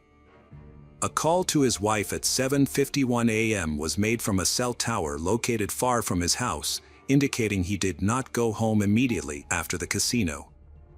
Mario also stated that he arrived at work at 9 a.m., but a colleague reported that he was late, arriving around 10 a.m. Further investigation revealed that Mario had scratches on his arm and a bruise under one eye the day after Christie Wilson's disappearance. When questioned, Mario attributed the injuries to a fall from a tree while pruning. However, detectives were skeptical of this explanation, as it is unlikely that someone would prune trees at night. The police asked a forensic expert to examine Mario Garcia's injuries. The expert found that the scratches on Mario's face and body didn't match the kind of injuries you'd get from falling out of a tree. There were 4 parallel scratches on his face, and 3 more on the left side of his chest. This was suspicious because Christy Wilson was right-handed. The police suspected Mario was involved in Christy's disappearance, so they got a search warrant for his car, home, and computer. Mario had claimed he went home after saying goodbye to Christy in the parking lot, but as investigators searched his car, they started to think Christy was probably dead. Mario had tried to clean up his car, washing both the inside and outside, and even throwing away the trunk mat. However, he hadn't been able to get rid of all the evidence. Initially, investigators found a small, unremarkable spot on the car seat that was later confirmed to be blood. However, the sample was not suitable for DNA analysis. Further examination of the vehicle revealed 2 long hairs and small blood splatters on the back door of the trunk. The hairs were matched to the missing person, Christy. Further examination of the bloodstains showed that they contained DNA from both Mario and Christy, which disagreed with Mario's statement that he and Christy had separated in the parking lot. This evidence suggested a physical altercation between Mario and Christy. A review of Mario's search history showed that he had been researching forensic toxicology and visiting websites that described how to secretly administer drugs to someone's drink on a date. This led investigators to suspect that Christy may have been a random victim who was targeted by Mario after they sat together at a table. It was possible that Mario had spiked her drink. To prove this, the police needed to find Christy's body. A thorough search of Garcia's 5-acre property was conducted, but unfortunately, no new leads were discovered. Mario Garcia was arrested and charged with kidnapping and murder despite the absence of Christy Wilson's body. He maintained his innocence throughout the trial, which began on September 11, 2006. Prosecutors presented evidence suggesting that Mario had met Christy at a blackjack table, left the casino with her, attacked and killed her, and then hid her body. During the trial, Mario questioned the validity of the evidence, pointing out that only Christy's DNA was found on his car door, while the DNA of his family members and others who had been in the car was not detected. He suggested that the police had planted Christy's DNA as evidence. Mario stated to the court that he would not request leniency or pardon, claiming that he was innocent and did not commit the crime. However, the jury found him guilty on January 11, 2007, and he was sentenced to 59 years to life in prison. After the sentencing, Christy's family held out hope that Mario Garcia would finally reveal the location of her body. However, he refused to cooperate. As the years went by, the family struggled to move on with their lives, which had been forever changed by the traumatic experience. Mario's repeated appeals only added to their distress, despite being unsuccessful. The ongoing appeals prevented the family from finding closure and moving on with their lives. In 2018, Mario offered to provide information about Christy's body in exchange for an early release from prison. However, Christy's mother, Debbie Boyd, was unwilling to negotiate with him. She felt that using her daughter's body as a bargaining chip would be unacceptable. The police then turned to Mario's family for assistance, knowing that his ex-wife, Jean, had divorced him after his imprisonment. Jean eventually lost faith in her ex-husband and began to suspect that he was involved in Christy's disappearance and death. As part of their investigation, police spoke with Mario Garcia's sons, Chris and Andy, asking them to recall any details about the days surrounding Christy's disappearance and their father's subsequent arrest. The police were particularly interested in learning about any changes in Mario's behavior during that time.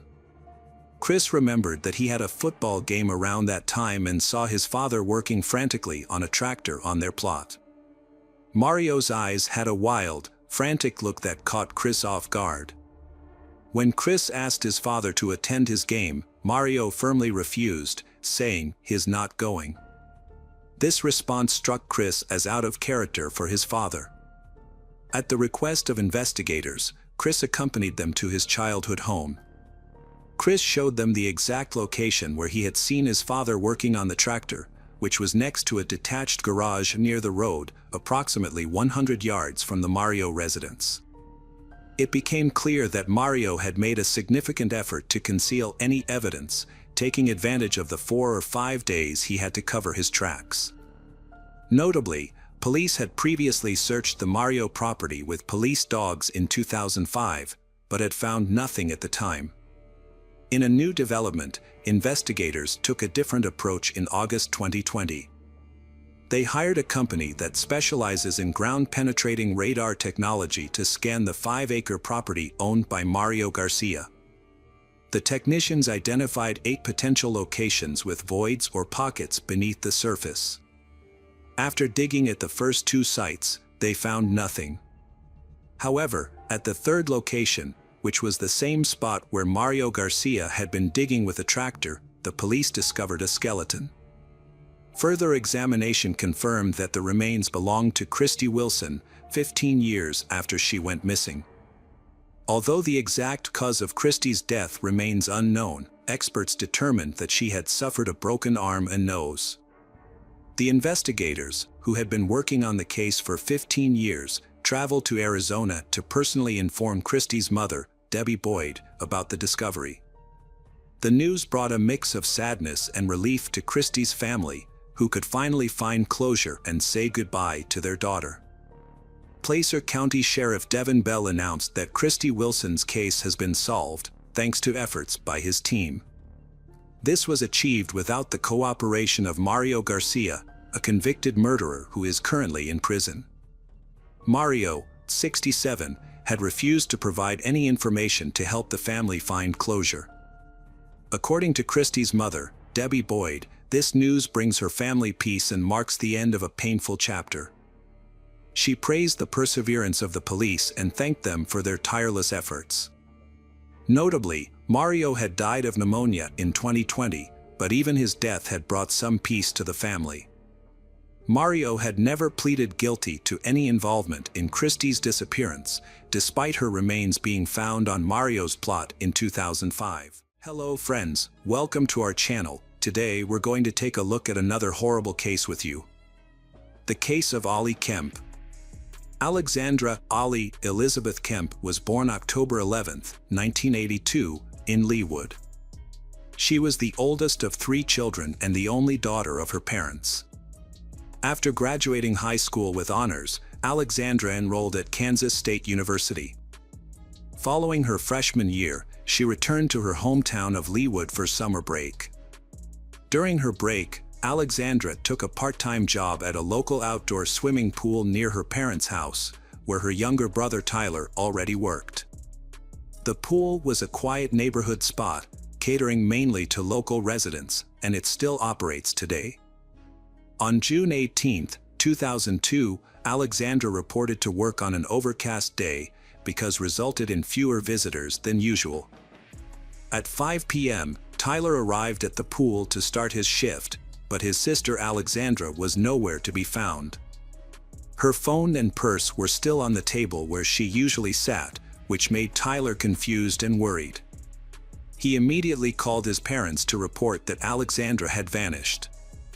Their father, Roger Kemp, rushed to the scene and began searching for his daughter.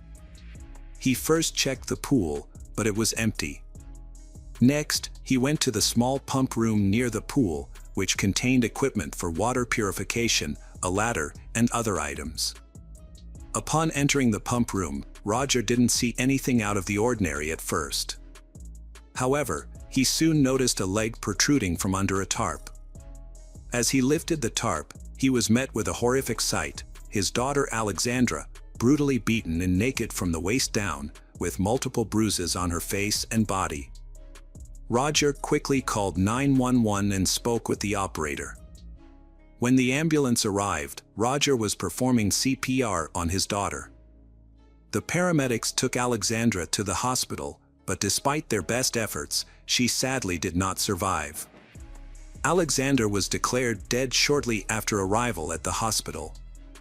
An examination revealed that the cause of death was strangulation, despite the presence of multiple severe injuries. A thorough investigation found no evidence of forced intimacy, although her body was partially unclothed. The police collected DNA samples from Alexandra's body and secured the pool area, searching for clues to identify the perpetrator. Evidence of a struggle was evident in the room where Roger discovered Alexandra's body, including her flip-flops found in separate locations. Additionally, an open bottle of antiseptic gel and its cap were found at the scene. A few days later, while the police continued to investigate, Alexandra's family and hundreds of mourners gathered to pay their respects at a funeral ceremony. Phil Howes, Alexandra's boyfriend since high school, was initially suspected in her death. As a pool administrator, he worked the morning shift on the day of her death, and Alexandra arrived at noon to start her 5-hour shift. Although Phil often stayed after work to spend time with Alexandra, he left promptly after his shift that day because they had plans for the evening. Despite being an early suspect, Phil had a solid alibi and was quickly cleared by the police. In an interview with detectives, Phil mentioned that Alexandra often felt uncomfortable being alone at work because some of the lawn maintenance workers would stare at her and try to flirt. The police investigated the lawn workers, but each of them had an alibi. However, the inquiry wasn't entirely fruitless. Several workers reported seeing a suspicious man with a video camera lurking in the bushes near the pool the day before Alexandra's death, apparently watching the female lifeguards in swimsuits. The police were given conflicting reports about Alexandra's final hours. Some people said she left the scene in an old Ford pickup truck, while others mentioned different circumstances. A study of Alexandra's mobile phone activity revealed that she had made plans with a friend, Laurel, to meet on the day she died. However, Alexandra didn't show up. When Laurel went to the police station to give her account of events, she explained that Alexandra had asked her to come to the pool to keep her company until her shift ended. According to Laurel, the pool was empty that day due to the poor weather, which made Alexandra anxious. When Laurel arrived at the pool at around 2:30 p.m., she didn't see Alexandra anywhere. Instead, a man she didn't know emerged from the pool house and waved at her with a smile. Laurel thought this man might be Alexandra's boss, and she decided to leave so as not to get her friend in trouble for socializing during work hours. At the time, she had no reason to think that anything was amiss. The police investigation led them away from Alexandra's workplace and to a completely different suspect. As a witness, Laurel provided a detailed description of the person she believed committed the crime. The police used this description to create a sketch of the suspect, who was identified as a white man around 30 years old, with a stocky build, short brown hair, and driving a 1980 Ford pickup truck. The suspect's identity was narrowed down when someone recognized the description as matching James Strader, a local mechanic who owned an old Ford pickup truck. James was questioned by the police and appeared to match the sketch, but he denied any involvement in Alexandra's death. His employer verified his alibi, stating that James was at work on the day of the murder. As a result, James was released from custody. While the police had eliminated James as a suspect, forensic analysis of evidence collected from the crime scene revealed male DNA on an antiseptic gel tube and on Alexandra's body. Unfortunately, the DNA did not match anyone in the police database, leaving the case still unsolved.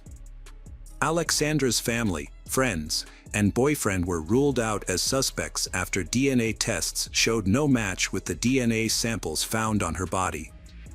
The investigation was driven by Alexandra's father, Roger Kemp, who was determined to find his daughter's killer. After losing his child, Roger felt like he had lost his purpose in life. However, he found a new reason to keep going: justice for Alexandra. In an interview, Roger explained his approach: "You can either give up or keep fighting.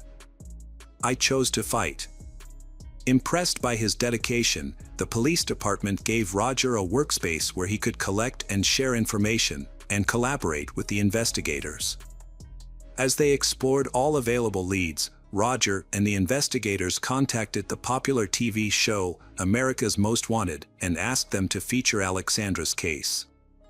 The show's producers agreed, and her story was aired. The episode generated hundreds of calls from viewers with potential tips. Although the authorities thoroughly investigated each lead, none of them led to a breakthrough, and the case stalled once again. In February 2003, 8 months after Alexandra's death, a promising new lead emerged. Following a thorough investigation, police in Utah apprehended a suspect. 3 separate witnesses, including 2 women and a 14-year-old girl, came forward to report being forced into intimate encounters with a man. He had managed to evade capture initially, but was eventually tracked down and arrested in Utah. The arrested individual was identified as James Strader, the same person who had been questioned by Kansas police earlier. Notably, James bore a strong physical resemblance to the suspect's composite sketch. James was questioned by the police, but they failed to collect his DNA sample at the time. This might have been because his employer had convinced the police that James was at work on the day of the crime and had not left the premises. Despite this, James denied any involvement in Alexandra Kemp's death. Although he resembled the suspect in the composite sketch, James claimed he had not been near the pool on the day of the crime. He eventually provided a DNA sample for analysis. The results indicates that his DNA did not match the DNA found on Alexandra's body or the antiseptic gel tube. James was later imprisoned for unrelated charges, and the investigation into Alexandra Kemp's death hit a dead end once again. A year after Alexandra's death, the police still had no leads. Roger Kemp, Alexandra's father, and Phil House, her boyfriend, continued to fight for justice. Phil, who was also the president of the student community, sent the composite sketch of the suspect to students at other universities via email and asked them to watch an episode of America's Most Wanted that featured Alexandra Kemp's case. A year had passed, but the police and relatives' efforts had yielded no results in the Alexandra Kemp case. Undeterred, Roger Kemp, Alexandra's father, continued his quest for justice. He reached out to the America's Most Wanted program again, requesting a rerun of the episode about Alexandra's death. The show's creators asked if there were any new developments, and although Roger replied that there were none, his determination impressed them, leading to the episode being aired again. The rerun generated a fresh wave of calls to the police, prompting Roger to offer a $25,000 reward for any information that could help identify the person responsible for his daughter's death. The city of Leawood authorities increased the reward to $50,000. Roger also distributed flyers featuring his daughter's photo, a sketch of the suspect, and details about the reward. As Roger drove along the highway, he noticed billboards and realized they could be an effective way to raise awareness about the case. He began contacting advertising agencies to inquire about the cost of posting the information on a billboard. When he called the Lamar Advertising Company, the owner refused to take his money, offering to display the information on multiple billboards for free instead. Roger decided to publicize a sketch of the suspect and reward information on billboards along a major highway. The police received hundreds of tips, which took time to investigate. Notably, multiple tips mentioned the same individual, Teddy Hoover, who owned an old Ford pickup truck and worked in pool maintenance. His appearance matched the suspect's sketch, making it unlikely to be a coincidence. The police launched a search for Teddy Hoover and found his address in Kansas. When they arrived, Teddy answered the door, appearing surprised and nervous. However, this reaction didn't necessarily imply guilt, as many people become nervous when confronted by the police. When questioned about his whereabouts on June 18, 2002, Teddy claimed he couldn't remember, which was understandable given the year time lapse. Teddy denied any involvement in maintaining the pool where Alexandra worked. Nevertheless, the detectives asked him to provide a voluntary DNA sample to rule him out as a suspect. Teddy declined, stating he needed to consult with a lawyer first. He promised to contact the police after speaking with his attorney. The next day, Teddy's lawyer reached out to the investigators, expressing his client's concerns about his DNA sample being added to a database. Teddy reportedly believed in various conspiracy theories and feared that if he cooperated with the police, they would use the information against him in other cases. In an effort to alleviate his concerns, the investigators promised not to enter his DNA into any database and only use it to compare with the DNA found on Alexandra Kemp. The lawyer agreed to speak with his client and said he would call back. As they waited for the call, the police reviewed the case materials again and stumbled upon a piece of paper in one of the folders with a name that caught their attention. On the day of Alexandra's death, detectives began questioning onlookers who had gathered by the pool, trying to determine if anyone had seen anything suspicious. Interestingly, one of the people they spoke with was Teddy Hoover, who had claimed he had never been to the crime scene before. As the investigation continued, detectives grew increasingly confident that Teddy Hoover might be the man they had been searching for over the past 2 years. After several days, investigators contacted Teddy's lawyer to ask if his client was willing to provide a DNA sample. However, the lawyer responded by stating that his client had refused his services and broken off contact. Police immediately went to Teddy's house, but he had already escaped. As a result, the 29-year-old suspect was placed on the national wanted list.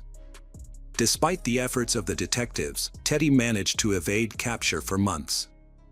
Billboards featuring his image were still up, but the search had yielded nothing. It wasn't until September 2004, when an anonymous caller contacted the police, that a new lead emerged. According to the caller, he knew the name of Teddy's girlfriend, with whom Teddy was living in Kansas.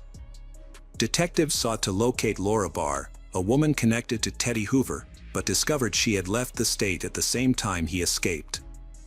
This led them to investigate further.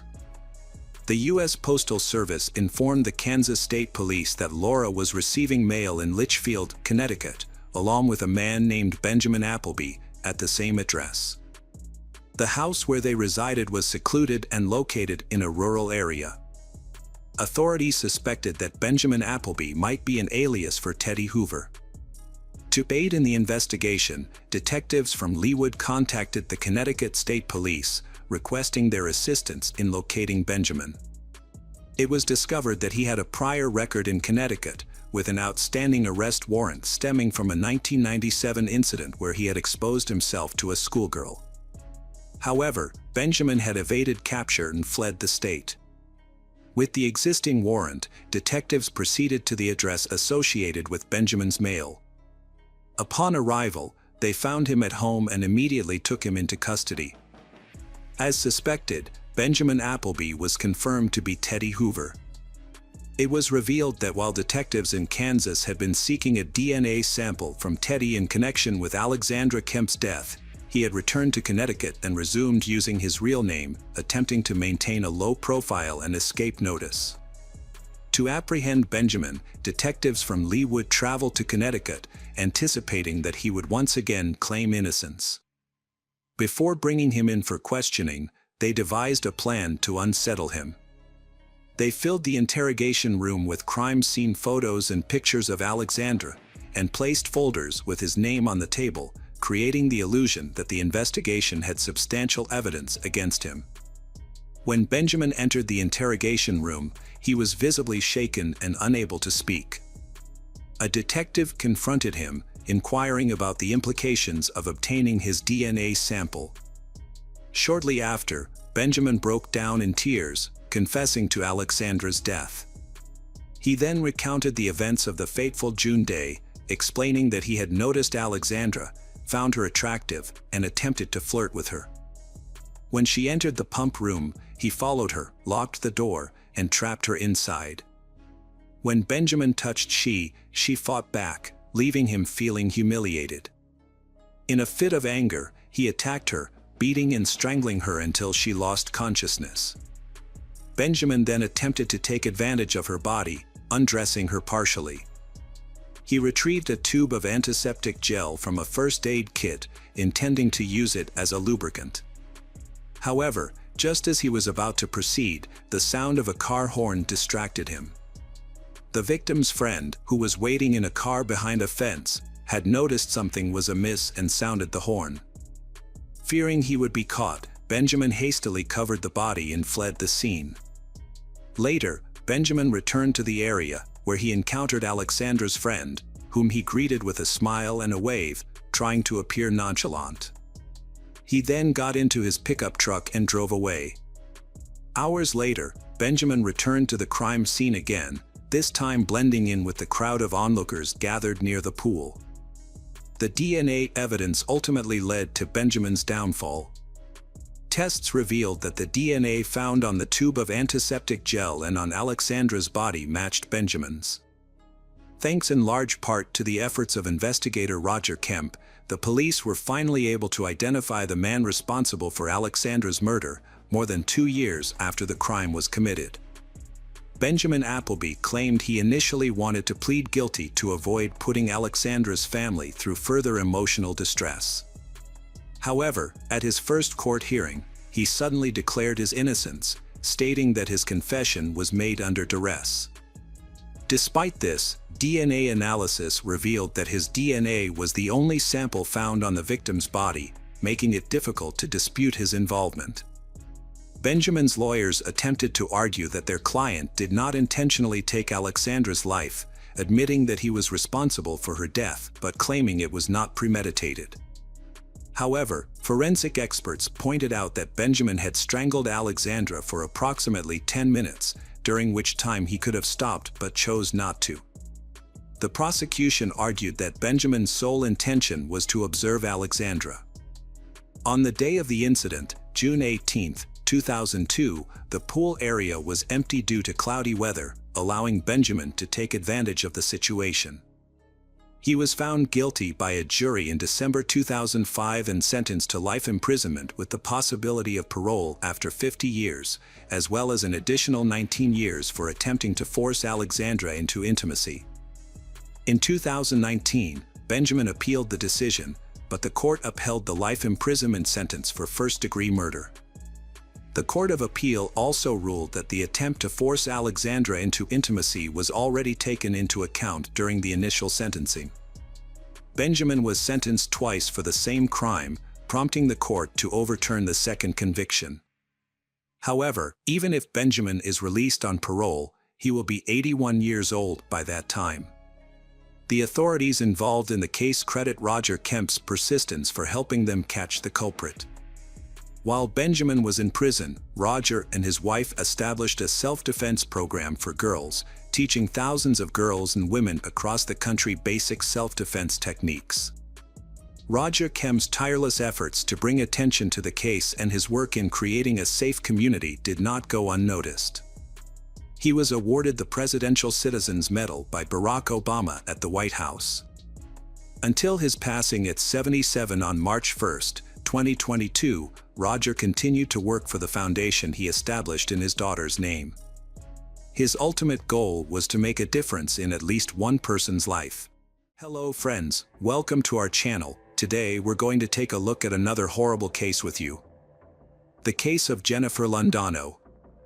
Jennifer Londano, a 31-year-old engaged and responsible individual, failed to arrive at her job in Englewood, New Jersey, prompting concerns from her family and friends. As the manager of the newly opened Luna Lounge on Armory Street, Jennifer was a diligent worker with a spotless attendance record.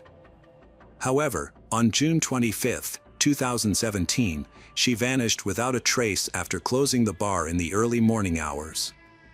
When she didn't show up for her shift that evening, her coworkers grew worried and attempted to contact her. But her phone was switched off, which was unusual because she always maintained regular communication with them. This lack of response heightening their anxiety, her loved ones decided to file a missing person report with the police, highlighting that she always checked in with them before going anywhere. As the investigation began, police visited Jennifer's apartment, where she lived alone.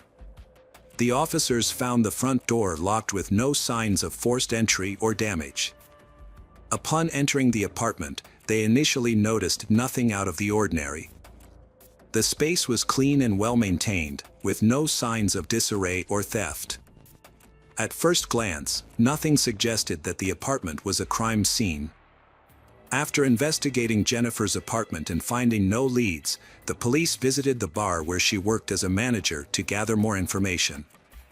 They spoke with the staff at the establishment and discovered that Jennifer was well liked by everyone, with no reported conflicts with patrons or employees.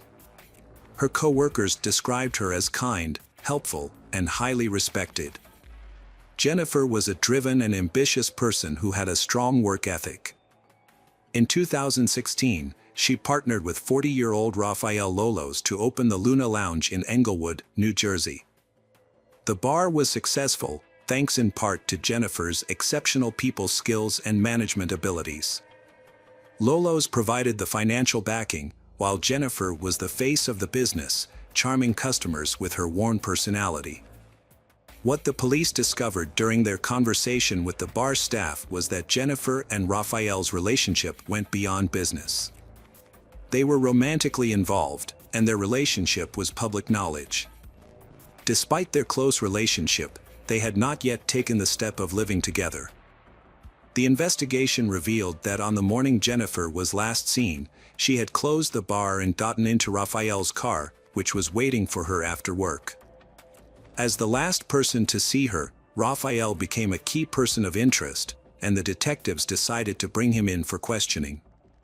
Rafael claimed that he drove Jennifer home from work after she closed the bar, and they spent some time together at her apartment before he left to let her rest for his shift that evening. Following her disappearance, Rafael maintained contact with Jennifer's family and collaborated with them to try to determine her whereabouts. Since there was no apparent connection between Rafael and Jennifer's disappearance, the police concentrated on investigating other leads. However, they faced challenges due to Jennifer's phone being turned off on the day she disappeared, with the last signal coming from a cell tower near her home.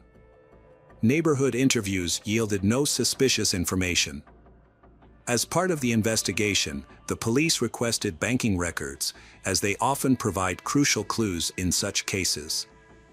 When the bank shared the data, it revealed an unexpected development: Jennifer's bank card had been used even after she went missing. The investigation led detectives to suspect that Jennifer was intentionally hiding, but her family strongly disagreed, convinced that she would never willingly cause them distress.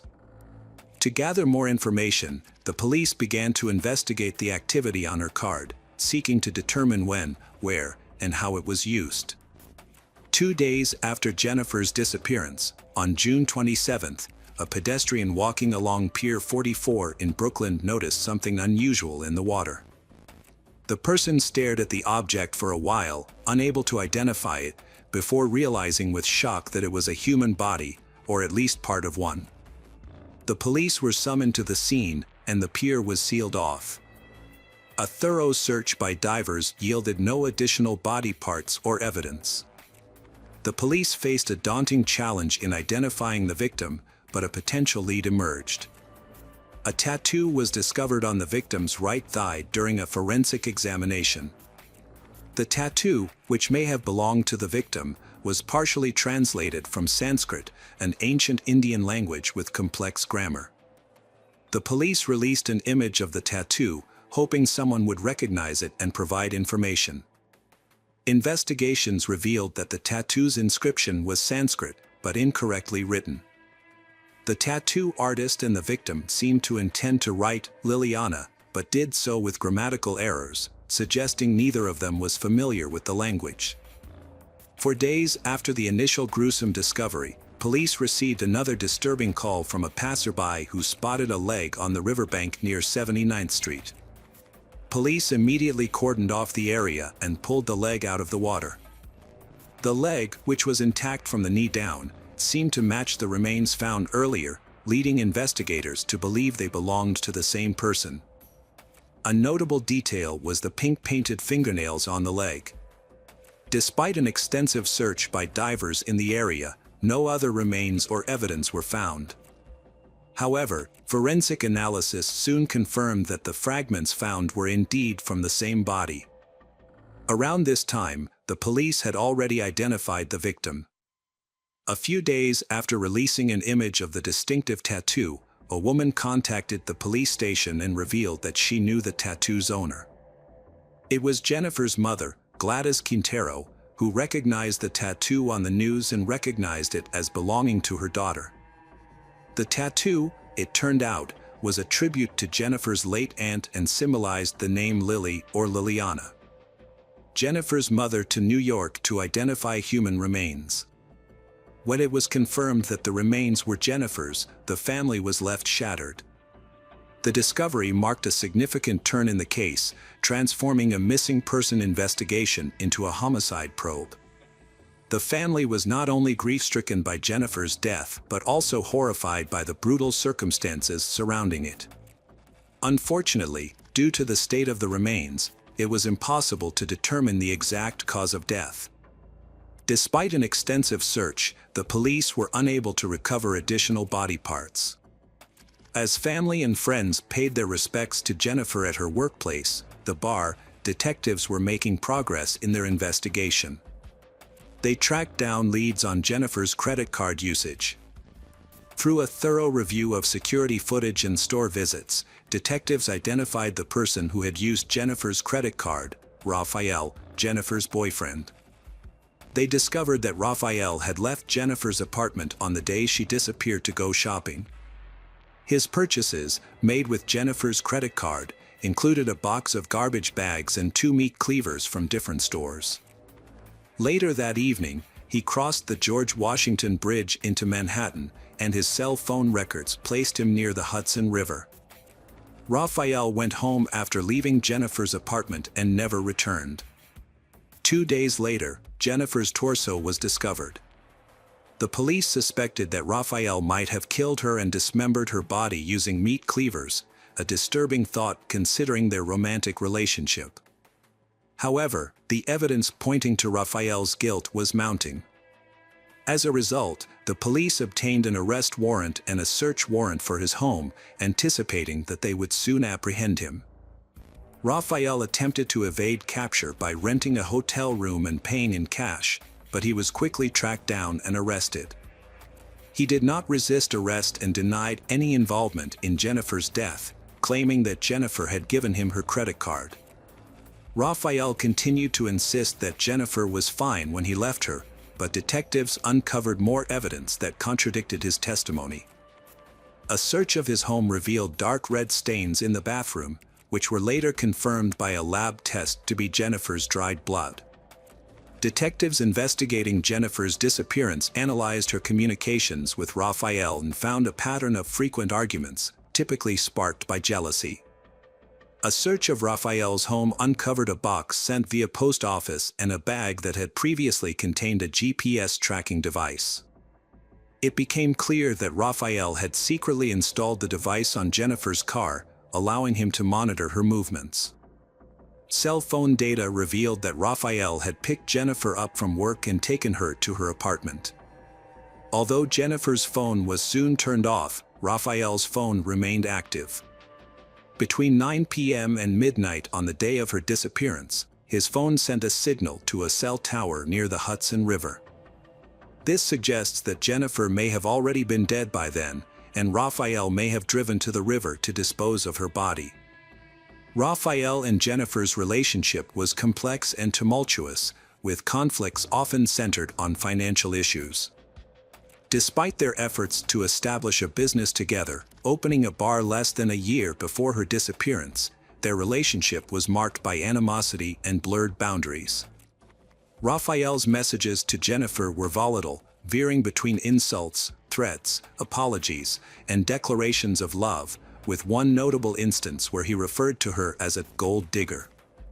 Jennifer's family was shocked and disbelieving when the man who had claimed to love her and helped search for her became the prime suspect in her murder. Rafael refused to explain himself, denied any wrongdoing, and hired a lawyer. Although police couldn't find the exact knives they knew Rafael had bought, they were able to purchase identical ones from the same store. Forensic analysis later confirmed that these knives were used to harm Jennifer's body. Rafael was subsequently charged with several crimes, including murder, desecration of remains, stalking, hindering apprehension, and credit card fraud. The trial, which began in November 2019, lasted for 2 months. Prosecutors claimed that Jennifer was killed by Rafael in her apartment during a jealous argument. Rafael's lawyers argued that the state had no concrete evidence to prove their claim, pointing out that there were no signs of a struggle in the apartment and no marks in the bathtub where Jennifer was allegedly dismembered. The prosecution countered that the lack of evidence was, in itself, evidence of a cover-up. The absence of any signs of a crime suggested that Rafael had made a deliberate effort to conceal his tracks. The bathtub, in particular, was found to be remarkably clean, with no DNA or physical evidence linking Jennifer to the scene. The prosecutor pointed out that an ordinary person's bathtub would not be as clean as the one in question. During the trial, Jennifer's mother emotionally addressed the judge, stating that the defendant had destroyed her life and her family. She emphasized that Jennifer was her beloved daughter, and the defendant's actions had left her devastated. After reviewing the case, the judge determined that Rafael was consumed by an obsession with Jennifer. When given the opportunity to speak, Rafael refused, only communicating with his lawyer. In December 2019, the jury deliberated for 3 days before finding Rafael guilty on all charges. The verdict was officially announced in February 2020. As a result, 43-year-old Rafael received the maximum sentence, life in prison with the possibility of parole after 63 years. This means he will be 106 years old before he can be considered for parole. Unfortunately, the remainder of Jennifer's body was never found. Hello friends, welcome to our channel. Today we're going to take a look at another horrible case with you. The case of Luke Jobson. Luke Jobson, a 22-year-old who was on the verge of qualifying as an electrical and mechanical engineer after completing 4 years of study and an apprenticeship. He was a well-liked and talented individual who was known for his athletic abilities, particularly in football. Growing up, Luke attended St. Patrick's Comprehensive and Hawood Primary Schools in Thornaby. He was a talented sportsman, playing football as a center forward for Thornaby Central in his youth. His love of clothes and fashion was evident, and he took great pride in his appearance. According to his dad, Stuart, Luke was a perfectionist who would often check his family members' clothes to ensure they looked their best. Stuart described Luke as a genuine and beautiful person, both inside and out. Luke, a young man from Yarm, attended a nightclub called The Keys on Saturday, January 26, 2019, along with his friends.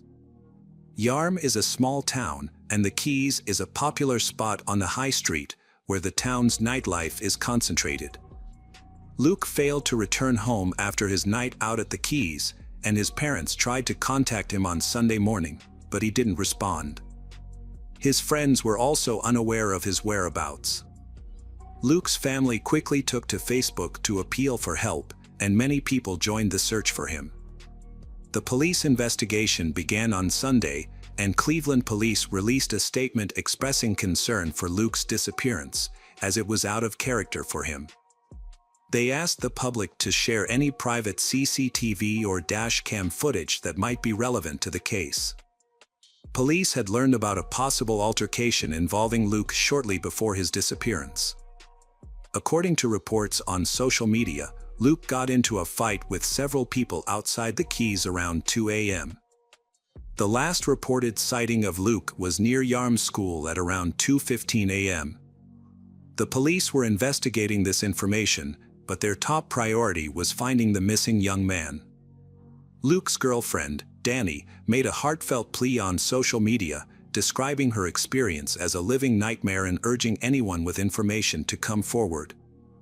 Luke's cousin, Jake, also reached out on Facebook, asking for help in locating Luke.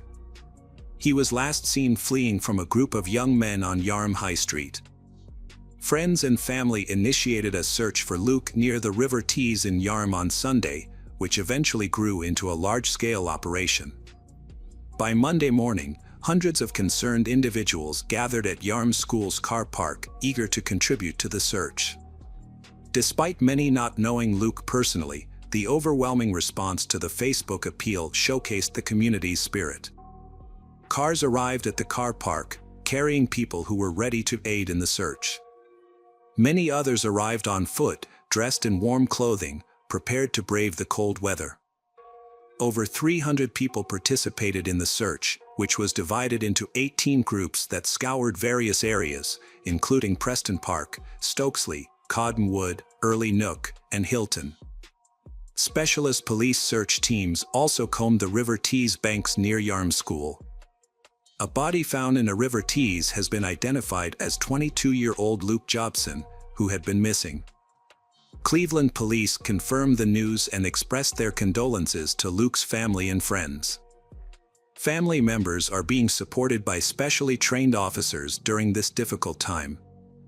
In a tribute, Luke's parents, Lisa Jobson and Stuart Banks, described their son as a popular and ambitious young man who loved working out at the gym. Luke's mother, Lisa, said they are proud of everything he achieved and want to celebrate his life. She added that they want everyone to remember him for the good things he did. The news of Luke's death sparked an outpouring of emotion in the Teesside community. Friends and family members flooded social media with tributes, and a huge crowd gathered in Yarm for a vigil in his memory. Almost 1,000 people attended the event, which included a firework display and a rendition of Angels by Robbie Williams. The community showed their support for Luke's family by leaving ribbons, balloons, and flowers near the scene of his death. As the police investigated Luke's death, they spoke to numerous individuals, including those who were at the nightclub on the night of the incident. They also obtained CCTV footage, which corroborated earlier reports of a confrontation between Luke and several others. The footage shows Luke wearing a gray t-shirt, jeans, and white sneakers. It appears that Luke made a comment to someone, which caused several aggressive-looking individuals to approach him. The situation quickly escalated, and Luke can be seen running away from the group as they chase after him. News of a confrontation being linked to Luke's death emerged soon after he disappeared, as speculation about what had happened spread on social media. Initially, the police only confirmed reports of an altercation prior to his disappearance. They arrested 6 teenagers, aged from 16 to 18, on suspicion of involvement in Luke's death, but later released all of them. The investigation continued, and a new development in the case occurred the following January. Cleveland police announced that 5 people, aged 17 to 20, had been charged with a fray, which involves using or threatening unlawful violence, but not with Luke's death. They were set to appear in court. The 5 individuals charged include a 17-year-old, now 18, who cannot be named due to age restrictions, Edwin Taha, 20, Ryan Alp, 19, Ali Abdul Majid, 19, and Hamad Asif, 18. According to reports, Edwin Taha was the alleged leader of the group. In England and Wales, a person can be charged with a fray if they use or threaten violence towards another person in a way that would cause a reasonable person to fear for their safety. To understand the events leading up to Luke Jobson's death, we need to consider the following points. Firstly, when 2 or more people use or threaten violence, their actions are considered collectively. Secondly, for a threat to be valid in this context, it cannot be purely verbal. Looking at the recording, it's clear that Luke was concerned for his safety as he was seen running away. The threats against him were not just verbal. Unfortunately, the exact cause of the conflict remains unclear, as none of the suspects provided a clear answer. Additionally, the whereabouts of Luke's friends, who were with him at the nightclub, are unknown at the time of the quarrel. The police recording does not provide this information. From the footage, it appears that Luke was not planning to leave the club, as he was standing outside in just a t-shirt, with his jacket still inside. The footage shows Luke confronting a group before being forced to run for his safety. Initially, his athletic ability allowed him to overcome his suitors. However, the group, including Taha and other future defendants, returned to the nightclub, got into a car, and caught up with Luke near a school. They sprayed Luke's face with an unknown substance, suspected to be pepper spray, causing him to lose his sight. In an attempt to escape, Luke climbed over a wall into the school grounds, where CCTV cameras captured his entry into a boathouse. Sadly, this was the last time Luke was seen alive. After Taha pepper sprayed Luke's face, the group got back into their car and drove away. It's unclear whether Luke knew where he was going, but given that he didn't attend school there and was disoriented from the tear gas, it's unlikely he understood his surroundings. If this was the case, it's possible he accidentally fell into the water once he entered the boathouse. It's worth noting that these events took place in January, when the water in the river was extremely cold. According to the police, no one else entered the boathouse that night, and Luke never came out. 2 days later, the police found his body in the water near the school, and the cause of death was determined to be drowning. The suspects initially refused to admit guilt, but during the first court hearing on September 28, 2020, Edwin Taha and Ali Abdul changed their minds and admitted to their involvement in the fight.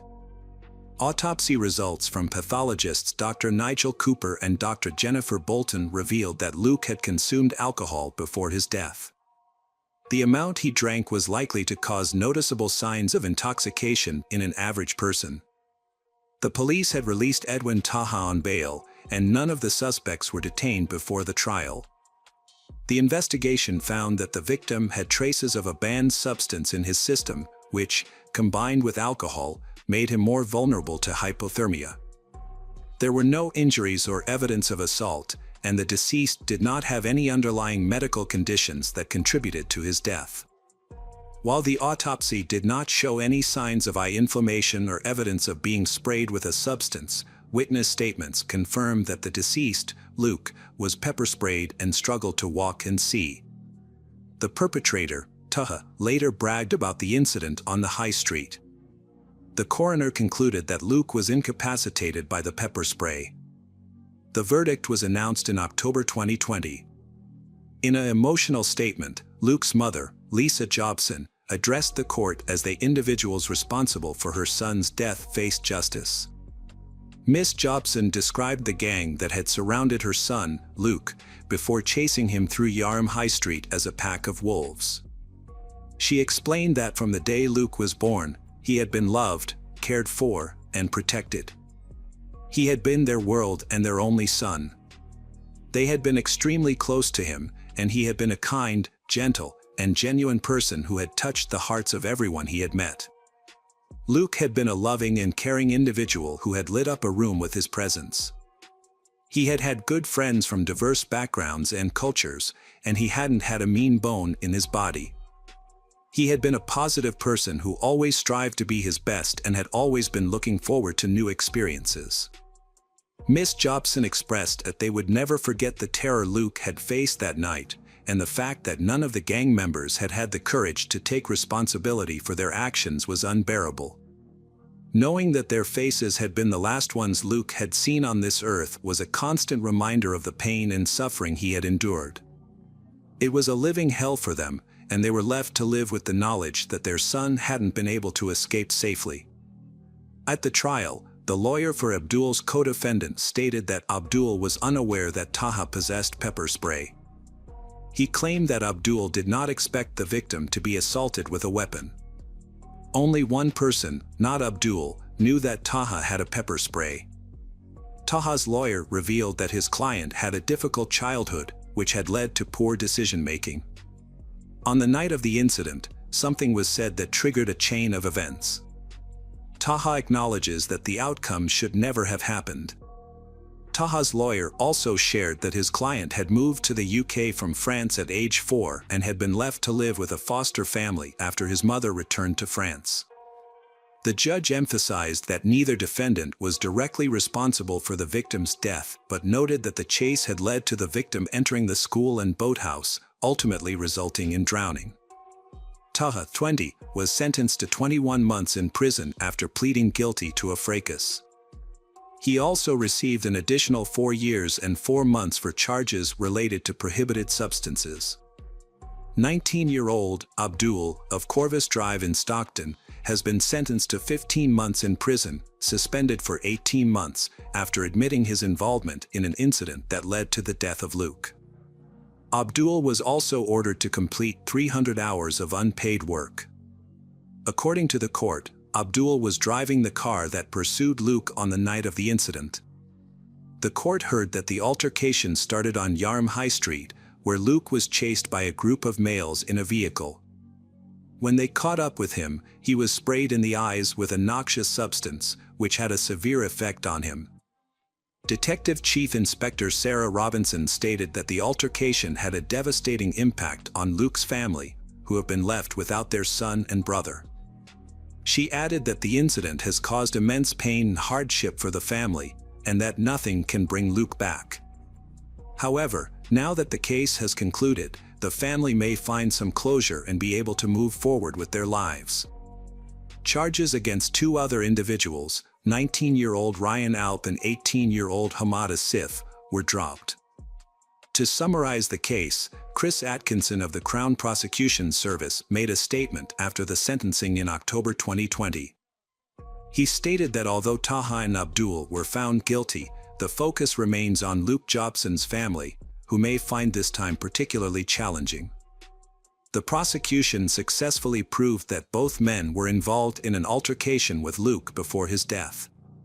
However, it is essential to note that there is no evidence to suggest that their actions directly caused the tragic events that followed the attack. Hello friends, welcome to our channel. Today we're going to take a look at another horrible case with you. The case of Karen Buckley. Karen Buckley, a 24-year-old student, went missing after a night out with friends at a nightclub on April 11th. Born in 1991 in Cork, Ireland, Karen was the youngest child and only daughter of John and Marion Buckley. Growing up, Karen was known for her kind and caring nature, always willing to lend a helping hand. This trait greatly influenced her career choices. After graduating from St. Mary's Secondary School in Mallow, Karen pursued a degree in nursing at the University of Limerick. Her interest in occupational therapy eventually led her to Glasgow, where she enrolled in a master's program at Caledonian University. Karen arrived in Glasgow in January 2015 and moved into an apartment with 3 other female students who were also new to the area. On April 11, 2015, Karen and her flatmates went to a nightclub about 2 kilometers from their apartment. They arrived around 11:45 p.m. and had a great time. At about 1 a.m., Karen told her friend she was going to the restroom and would return soon. She took her purse and left her jacket on the table where the group was sitting. Her friends continued to enjoy themselves while Karen was away.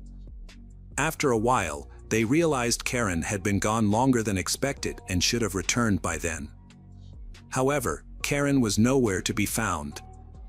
One of her friends searched the club for her but couldn't locate her. Trying to contact her by phone was also unsuccessful. She came with thought maybe Karen had gone home, but it was strange that Karen didn't tell anyone and left her jacket behind. The only explanation they could think of was that Karen might have met someone at the club and left with that person. With this thought in mind, they went to bed. However, when they woke up around noon, Karen's neighbors were surprised to find that she had not returned home. They called and messaged Karen on social media, but she didn't respond. Although they had only known Karen for a few months, they knew that this behavior was out of character for her. Instead of coming up with alternative explanations to reassure themselves, they decided to report her disappearance to the police and inform the Buckley family about what had happened. The Scottish police acted swiftly to find Karen, and her disappearance was publicized in the media. Her parents urged anyone with information to come forward. Meanwhile, detectives reviewed footage from the club's cameras and found evidence of Karen interacting with a mystery man.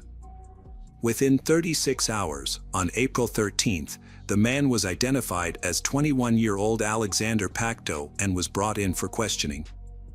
He confirmed that he had met Karen at the club and they had gone to his apartment on Dorchester Avenue, about 3 kilometers away. Alexander also revealed that they had been intimate. Around 4 a.m., Karen decided to leave Alexander's apartment and head home, despite his invitation to stay until morning. Alexander mentioned that during their intimate encounter, Karen accidentally hit her head on the bed corner, resulting in an injury and leaving blood marks on the sheets. The police reacted ambivalently to this information. While Alexander seemed genuinely open, he also appeared to be anticipating and justifying potential evidence that might be discovered in his apartment. On April 13th, a man reported finding a woman's purse to the police. Upon further investigation, it was revealed that the purse was discovered in the park near Alexander's residence, and it belonged to Karen.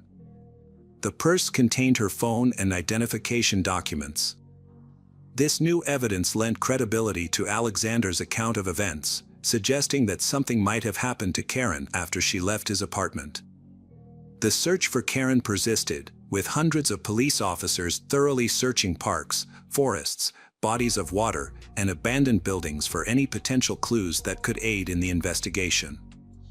At that point, Alexander Pacto was the primary suspect, being the last person to have seen Karen. However, investigators kept his identity confidential and did not disclose any information about him. 2 days after Karen went missing, police entering Alexander's apartment with a search warrant, police were immediately struck by the strong smell of bleach. They also observed that the mattress on the bed was the wrong size. Small, dark red spots were discovered on the bed and in the bathroom, and samples were taken for analysis. Additionally, a toolbox and a large quantity of cleaning supplies were found in the apartment. A police dog trained to detect human remains indicated a potential find near Alexander Pacto's car. While awaiting a search warrant, detectives discovered that Alexander had taken his car to be cleaned the previous day, but the job appeared to have been done poorly. Upon searching the vehicle, investigators found small, dark red spots on the inside of the passenger door and sent samples to the lab for analysis. As the investigation progressed, suspicions mounted that Karen might not be alive, but the search for her continued unabated. After journalists uncovered the suspect's identity, a photo of Alexander Pacto appeared on the front page of a local newspaper the following day. This unexpected move by the press ultimately proved helpful to the investigation. A man recognized Alexander's photo in the newspaper and contacted the police, offering valuable information. He claimed to have worked with Alexander in the past and revealed that Alexander rented a warehouse on a farm outside Glasgow. This farm was approximately 9 kilometers from Alexander's apartment. The police pursued every lead and investigated this new information. The farm owner verified that Alexander indeed rented a storage space from him for £10 a week. Upon inspection of the storage space, the police discovered a 200-liter drum containing Karen's body, which had been dissolved in caustic soda, a highly corrosive alkaline substance capable of breaking down organic materials. They also found a bonfire with remnants of a mattress that Pacto had attempted to burn. On the same day, April 15th, the suspect in Karen Buckley's case was arrested. Faced with substantial evidence, Alexander admitted to taking Karen's life, but claimed it was in self-defense. Police reconstructed a timeline of events based on evidence and Alexander's testimony. On the night of April 11th to 12th, Karen left the club around 1 a.m. The reason for her departure remains unclear. Her friends reported no argument, stating Karen said she was going to the bathroom and would return. It is also unclear why Karen left her jacket behind, even if she had decided to go home. Officers investigating the case reviewed 1,900 hours of surveillance footage. One recording showed Karen encountering Alexander after leaving a club. They walked together towards his car, where it's believed he offered to drive her home. However, Once inside the car, Alexander attacked Karen. He struck her 14 times on the head with a large wrench, resulting in her death. Investigators found dark red stains in the car, bathroom, and on Alexander's bed, later confirmed as Karen's dried blood. After disposing of her body, Alexander planned his next moves, starting with getting rid of Karen's purse, which was later recovered and given to the police. Around 2 a.m., he returned home and did something that shocked the detectives. He took the Karen out of the car and carried it into his apartment. Later, at 8 a.m., he used his phone to search online for information about caustic soda. He then visited a shopping center where he purchased 6 liters of caustic soda, a respirator mask, and gloves at 9:42 a.m. To get rid of Karen's body, Alexander realized 6 liters of caustic soda wouldn't be enough. He bought more from another store on his way home and put the body in the bathtub. However, since his neighbor would return home around 8 p.m. and he wouldn't have enough time, he wrapped the body in a blanket and hid it in his bedroom. The next day, April 13th, Alexander threw a wrench into the River Clyde, later found by divers. He then visited a nearby shopping center, about 1.5 miles away, where he sought a consultant's advice on a product that could remove bloodstains from a mattress. He also purchased 2 padlocks that day. He took Karen's belongings to a farm and burned them. Then, he bought a barrel and took it to a rented warehouse. There, he poured in caustic soda and locked the gate with 2 new padlocks. Later that day, at 6 p.m., police visited his home and took him in for questioning.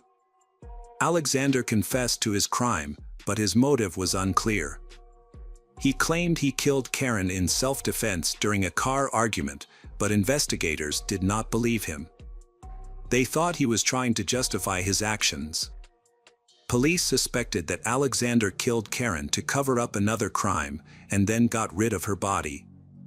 However, the body was too decomposed to determine if Karen had suffered violence before dying.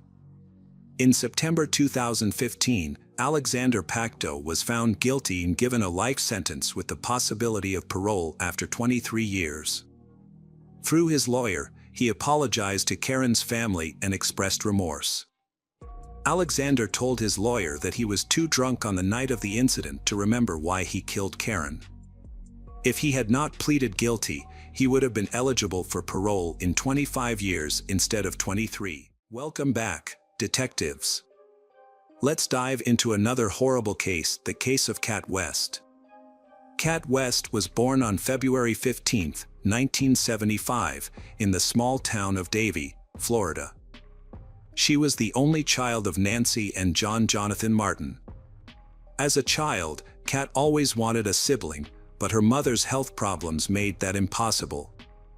This has made Cat West so attached to her dolls, she treats them like living creatures, sings to them and cherishes them. Cat West was a popular student in school, admired for her good looks and friendly personality. She was very active in extracurricular activities, particularly sports and dance. However, during the teenage years, signs of bipolar affective disorder begin to appear, characterized by depression and anxiety, alternating with periods of hyperactivity, persistently elevated mood and agitation. Only later did her parents realize their daughter's condition, but it was too late. By then, she had turned to alcohol to cope with her emotions. It wasn't until she sought treatment for her addiction that doctors discovered the underlying issue, a bipolar disorder. Despite overcoming her dependency on alcohol, managing her bipolar disorder proved to be a much more daunting task. She was on multiple medications, which caused unpleasant side effects and made her feel unwell. Eventually, the disorder was brought under control, but Cat West had to continue taking medication. Cat West wants to get married and have children, but her personal life is full of hardship, possibly due to her past mental illness and addiction. However, Cat West is a charismatic and attractive person, has many admirers, is often the life of the party and shines in the spotlight. Growing up, Cat West aspired to be a model. She actively pursued her goal, spending time attending auditions and exploring different looks. She was especially attracted to Marilyn Monroe, an actress of the style of the 1950s. Kat West has watched many of Monroe's films, collected her posters and imitated her style and image. Interestingly, Kat West bore a resemblance to her idol, which she proudly acknowledged and cherished. Although her dream of becoming a famous model didn't come true, Kat West's photos were frequently published in local magazines, earning her some recognition, a fan base, and occasional recognition on the streets of her hometown. At the age of 28, she met her life partner, William Jeffrey West. William was born in 1970 in Alabama, came from a typical family. From a young age, he had aspirations of a career in the military or law enforcement. As a diligent student and active sports enthusiast, he was robust, fit, and incredibly focused. In the early 1990s, William joined the U.S. military, initially serving as a military police officer. His dedication led to a promotion as a military recruiter, responsible for enlisting individuals into the Army and Navy. He was eventually promoted to head of a recruiting unit, spending 20 years of his life in military service. William pursued higher education alongside his military career, earning a bachelor's degree in public relations from the University of South Carolina. He then went on to study criminal justice, eventually earning a master's degree. William is a calm and goal-oriented person who likes to keep a low profile. He was a devoted family man, marrying young and having 2 children. After retiring from the military, he became a corporal in the police department of a university town, where he was responsible for ensuring the safety of the campus community. He approached his duties with seriousness and responsibility, never having to use his service firearm throughout his career. Kat West and William first met in the mid-2000s, when William was still serving in the military and married to his first wife. Despite their vastly different personalities, William is a quiet and serious military man, and Kat West is a bubbly and outgoing blonde, and they feel an immediate attraction to each other. In 2004, William, a married man at the time, met Kat West. Despite their 5-year age gap and Kat West struggles with alcohol addiction, but they quickly fell in love. William soon filed for divorce to be with Kat West, and in less than 5 months, they got married in Las Vegas in 2005. After getting married, they welcomed their first child, a daughter named Lola. They moved to Sarah, Alabama, William's home state, where Kat designed their custom-built home, adorning their bedroom with portraits of her idol, Marilyn Monroe. Neighbors described the Williams as a happy couple, despite their very different personalities. Kat West was known for her bold fashion sense, always striving to look stunning and attractive. She loved being the center of attention, often seeking compliments and admiring glances. In contrast, William appeared more reserved and serious, a trait likely developed during his long military career. Kat West's life is a complete contrast to her glamorous appearance and her everyday reality as a housewife. Despite her efforts to make it big in modeling, her career failed to take off after her marriage and the birth of her daughter. Focusing on creating a cozy home and raising her children became her top priorities. However, her domestic life wasn't fulfilling, and she yearned for attention and recognition. With the emergence of social media in the late 2000s, she began sharing pictures online. She was inspired by Barbie and Marilyn Monroe, but gradually became more daring and provocative. Her husband was surprisingly supportive of her new hobby, often serving as her photographer. Eventually, the hobby became a profitable business, earning her income through paid subscriptions. A typical evening found they shopping for prepared seafood, fine brandy, and absinthe from a local supermarket. They would pick out scented candles from a nearby store to set the mood for a romantic evening. Surveillance cameras caught them seemingly carefree and happy as they made their purchases, unaware of the tragedy that was about to happen. After a fun dinner and a few drinks, Kat West began transforming into her online persona, kitty cat. She asked Williams to take some intimate photos of her, first in lingerie and then without clothes. Williams agreed and took several revealing shots, which were later posted on Cat West's private online profile, accessible only to her fans. A romantic evening that seemed to end in a night of passion instead led to a tragic ending. The next morning, January 13th, around 5 a.m., a young neighbor of the Williams was on her way to work. Although the sun had not yet risen, it was light enough outside for her to notice something unusual as she passed the Williams house. At first, she didn't realize what it was, but as she slowed down, she saw a nearly naked woman lying motionless on the road. She also thought she saw someone standing on the doorstep of the house, but they quickly disappeared into the shadows when they noticed her approaching. During questioning, the neighbor was unable to definitively state whether she saw Cat West's attacker enter the house or flee down the street. The neighbor, who was shocked and unsure of what to do, hesitated to approach the body. After returning home, she informed her parents, and together they called emergency services to report the distressing discovery. At the operator's request, the neighbor reluctantly approached the body while waiting for help to arrive. She identified the body as Cat West and checked for a pulse, but unfortunately, there was none. Cat West's body was cold and stiff. Cat West was found lying face down on the sidewalk, wearing only a bright pink bra top. There was a pool of blood under her head. Nearby was a bottle of wormwood wine with some of the wine spilled on the road and blood stains on the bottle. A short distance away lay her smashed smartphone. Due to the quiet residential area, there were no other witnesses to the incident, which remains shrouded in mystery. Cat West's car was last seen around 8:30 p.m. and the time her body was discovered at 5 a.m. A key figure who may be able to shed some light on the events is Cat West's husband, Mr. Williams. The investigation is ongoing, with Detective Michael Melhoff being one of the first to arrive at the scene. When the detective arrived at the house where Cat West's body was found, Williams answered the door. He seemed anxious but claimed he didn't know what was going on. When asked about his wife's whereabouts, Williams said he had just woken up and couldn't find her in bed. The detective then told him that a woman's body, identified by neighbors as Cat West, had been found near the house.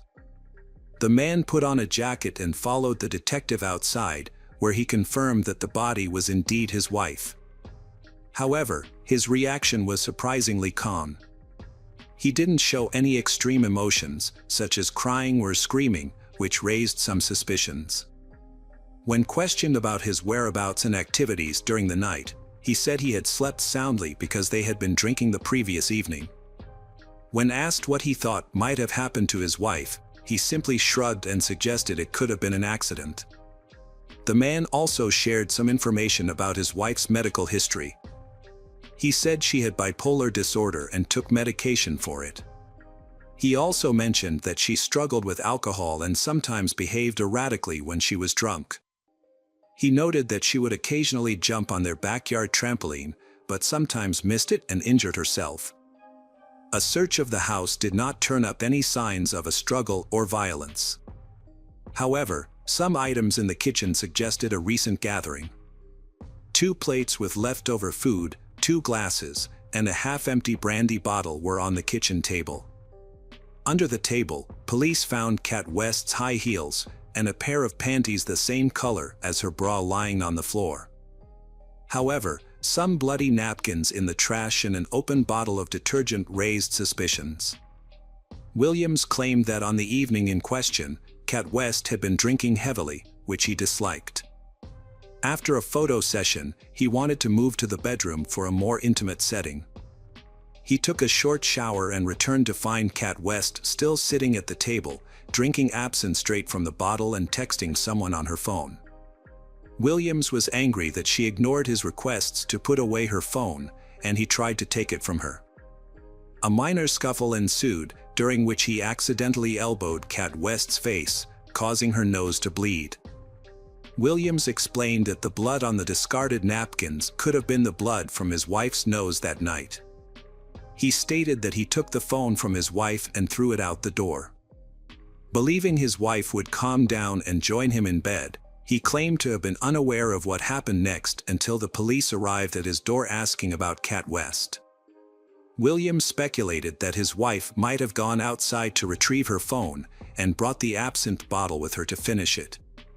He suggested two possible scenarios: one, that she fell, hit her head on the bottle, lost consciousness, and froze to death, or two, that someone attacked her.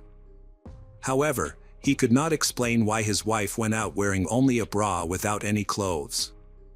He attributed this behavior to her being intoxicated from the absinthe. Williams's story raised suspicions due to its inconsistencies and lack of detail, which he attributed to intoxication. However, the investigation was hampered by lack of evidence and no witnesses.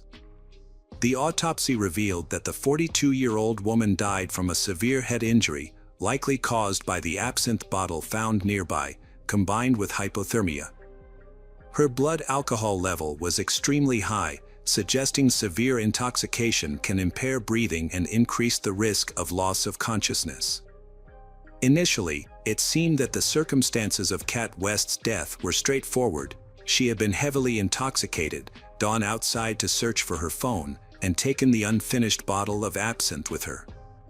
It appeared that she might have lost her balance while reaching for her phone, fallen, hit her head on the bottle, lost consciousness, and ultimately died from the injury and exposure. The presence of the blood-stained bottle near her head and the phone nearby seemed to support this scenario. Yet, the investigation discovered that this explanation was overly simplistic and potentially staged. Experts determined that the head injury was caused by the bottle found next to the body. However, forensic analysis revealed that if the victim had fallen by herself, the bottle would likely have rolled away from her head, rather than remaining parallel to it. The bottle was found to have both Cat West's and her husband Williams's fingerprints on it, as well as some unidentified smudged prints. Further investigation led to a different conclusion. The theory presented in court suggested that Cat West and Williams had an argument. In a fit of anger, Williams allegedly struck her with the bottle, causing a fatal injury. Panicked, he attempted to stage an accidental fall and cleaned up the blood in the house, but failed to dispose of all the evidence. Evidence supporting this theory included a fitness app on Williams's phone, which tracked his movements. The app showed that Williams was active in the house until midnight and again early in the morning before the police arrived. This contradicted his claim of being asleep, leading police to speculate that he was trying to conceal evidence during these times. A neighbor who discovered the body recalled seeing a male silhouette on the doorstep of the house in the early morning hours. However, due to the dim light, she couldn't be certain if it was Williams or someone else. She also couldn't determine if the person entered the house. This information piqued the investigators' interest, especially given Cat West's online persona, Kitty Cat, which had attracted many male admirers who paid to see her revealing photos. This theory suggests that a highly devoted fan may have been responsible. As a homemaker, Cat West often received messages from various men, including some with inappropriate proposals. However, she kept her distance, and there were no explicit threats or harassment found in their communications. A few persistent fans who lived in other states were quickly ruled out as suspects. Despite this, mysterious footprints were found on the doorstep, which didn't belong to the homeowners, but they vanished on the lawn, and their origin remained unknown. Friends, relatives, and neighbors described the Williams family as a happy couple, and he knew her online activities under the name Kitty Cat. While some might have seen it as unusual, he treated it as harmless fun. Their social circle was unaware of Cat West's online persona, just as most of her followers didn't know her real-life identity. Williams firmly denied ever abusing his wife, saying he loved her so much that harming her was impossible. However, they frequently argued, and a text exchange from January 12 revealed a heated dispute. Cat West criticized Williams for not matching her energy and temperament, suggesting they might be incompatible. Despite the lack of direct evidence, Williams remained the prime suspect. Following his arrest, his family and defense attorneys rallied to his defense, believing he was innocent.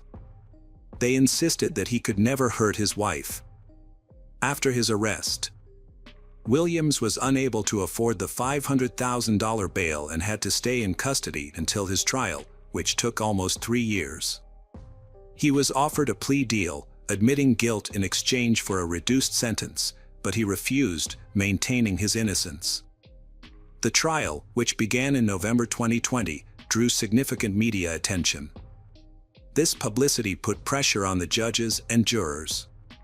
By this time, the possibility of a third party's involvement in Cat West's death was no longer considered.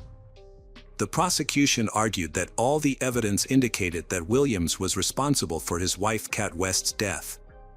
They believed that, fueled by jealousy and intoxicated, he hit her with a bottle, causing fatal injuries. In an attempt to cover his tracks, they suggested he staged the scene to look like an accident and removed evidence from the house. In contrast, Williams's defense team claimed that Cat West's death was an accident. They pointed out that her extremely high blood alcohol levels would have impaired her balance and coordination. Cat West's mother testified in support of Williams, describing her daughter as eccentric but stressing that Williams loved her unconditionally and would never harm her.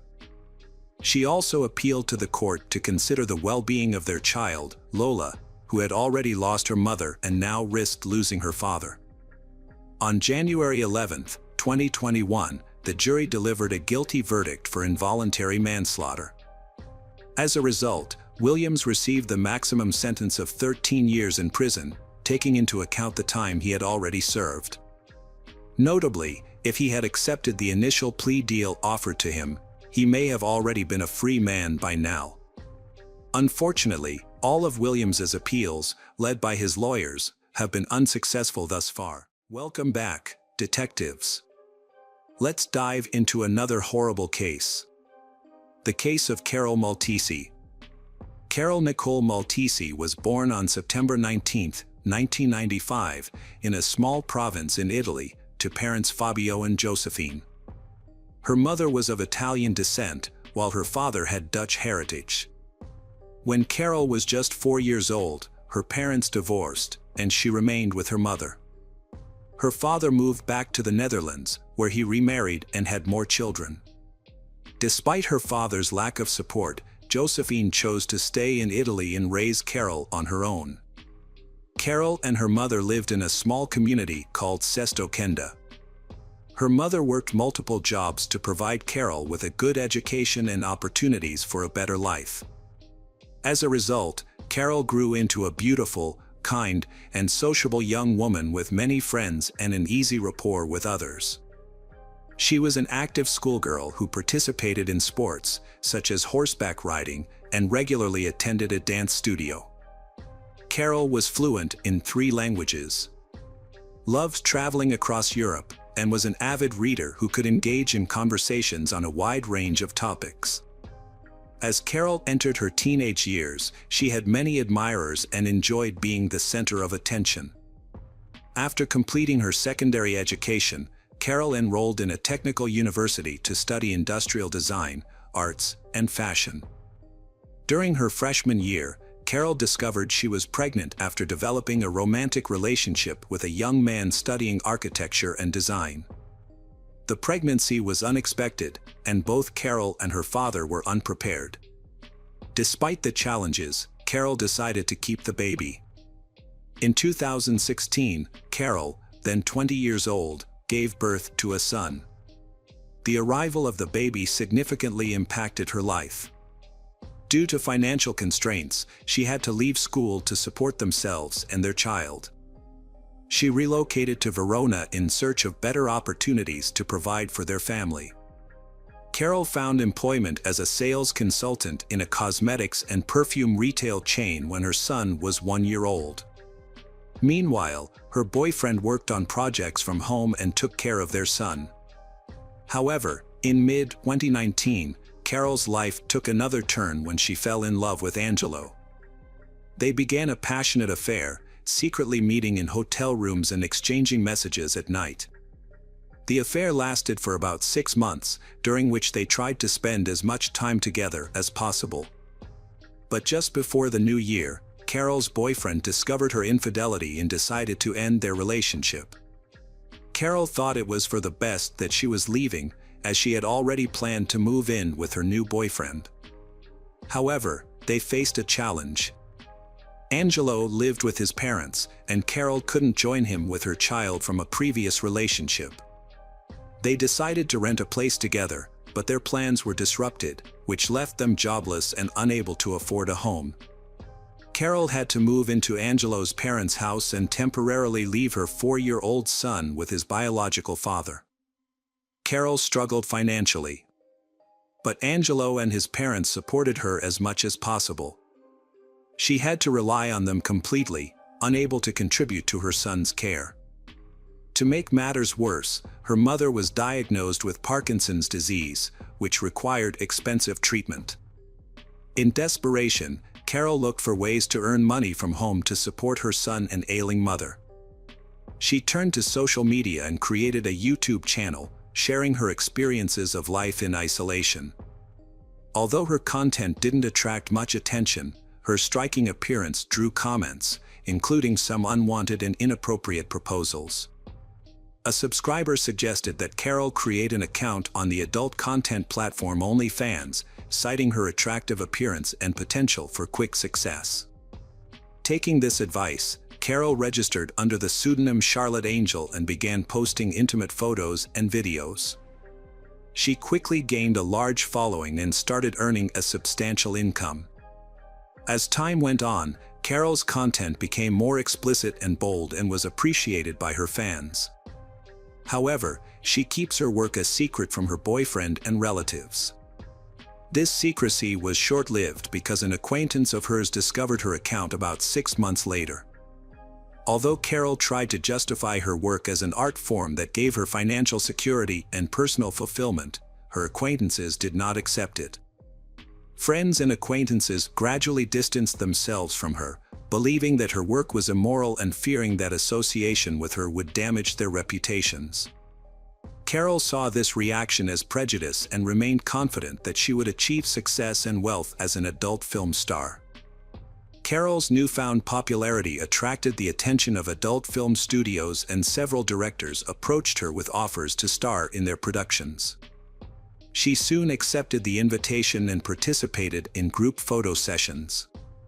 Unbeknownst to her, her activities went unnoticed, and her boyfriend, Angelo, was shocked to discover that she was not working remotely as a designer as she had claimed she would.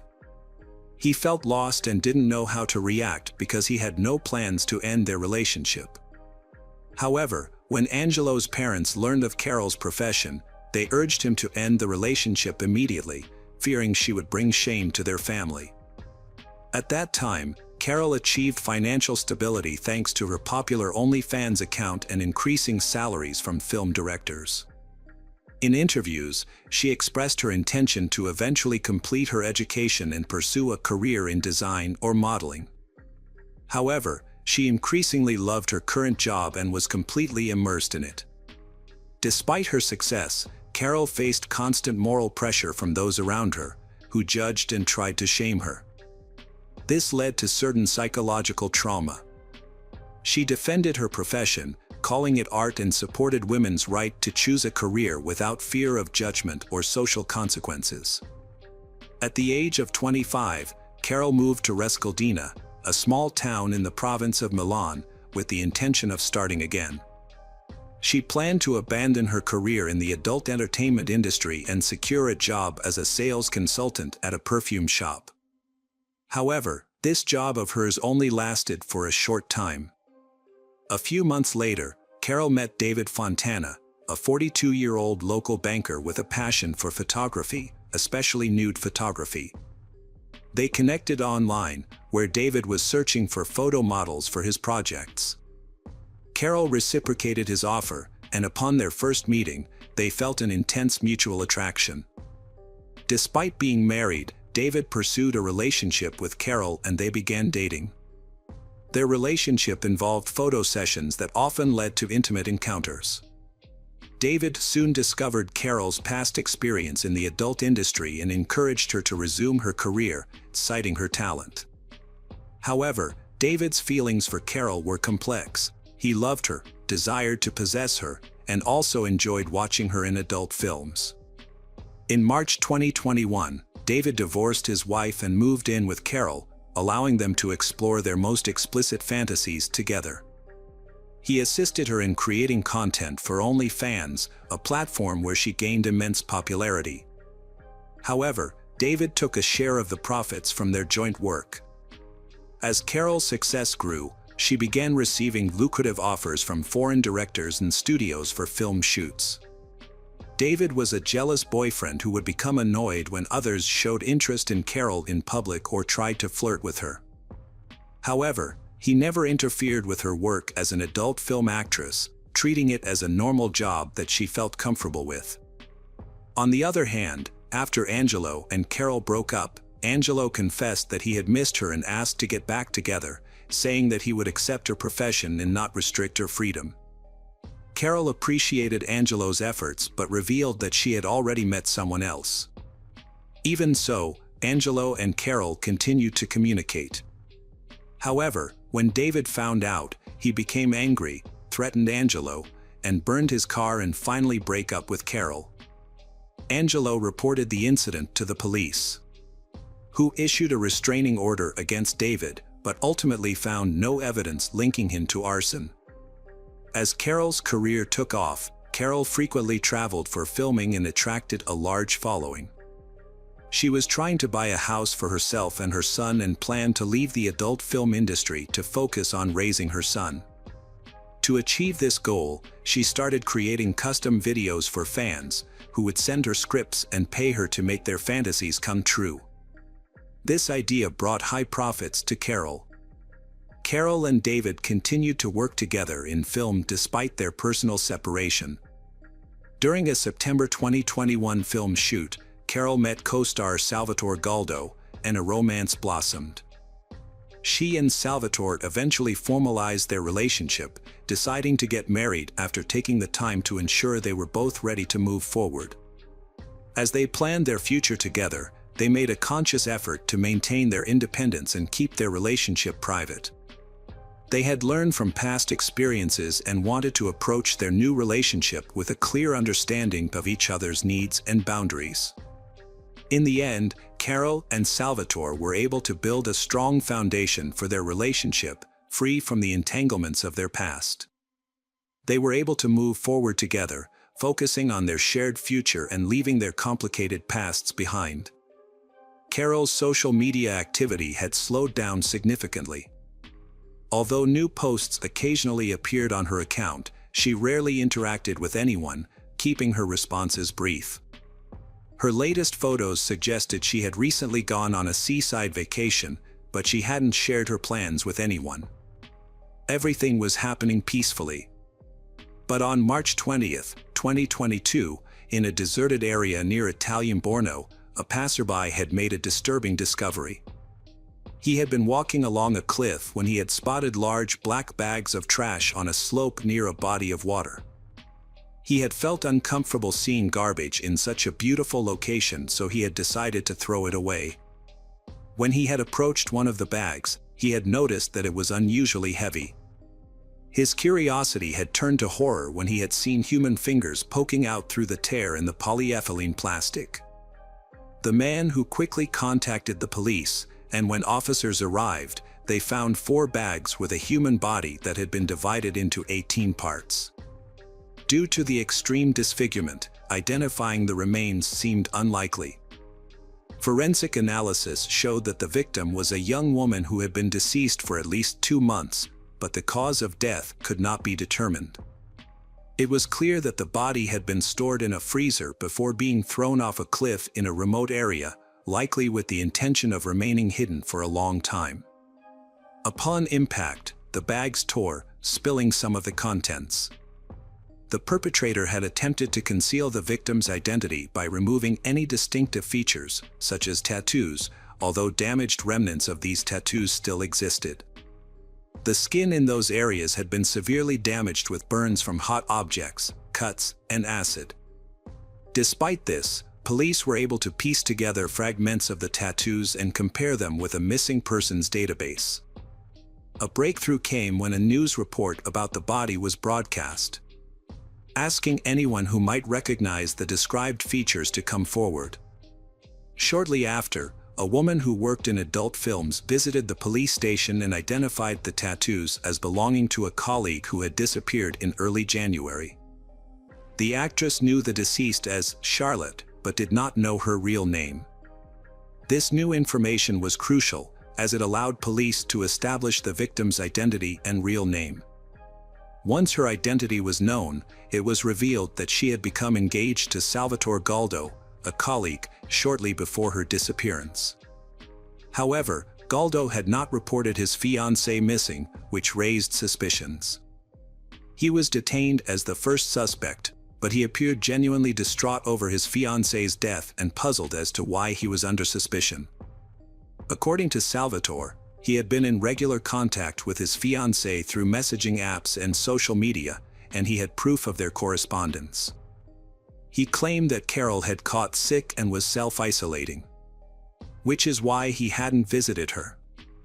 When asked why he hadn't called to check on her, he said he had spoken with David Fontana, who lived nearby and had promised to care for her. Although Salvatore's story was unclear and unconvincing, his testimony led police to a second suspect who needed to be questioned. However, before police could search for David, he appeared at the station to report a missing person. This was a surprising turn of events. David had not been following the news and did not expect the body to be found so quickly. When he learned that Carol's body had been discovered and identified, he became worried. But when Salvatore was arrested, David realized the police would likely find him, as he had communicated with Salvatore by phone and fabricated a story about taking care of Carol while she had sick. When questioned, David appeared nervous and gave conflicting accounts of his relationship with Carol. He claimed he and Carol were close, but they had not seen each other in months and she had suddenly stopped contacting him. After hours of questioning, David finally cracked under the pressure and began confessing that he had accidentally killed Carol, claiming it had happened in early January during a filming session for a client who had paid a large amount of money.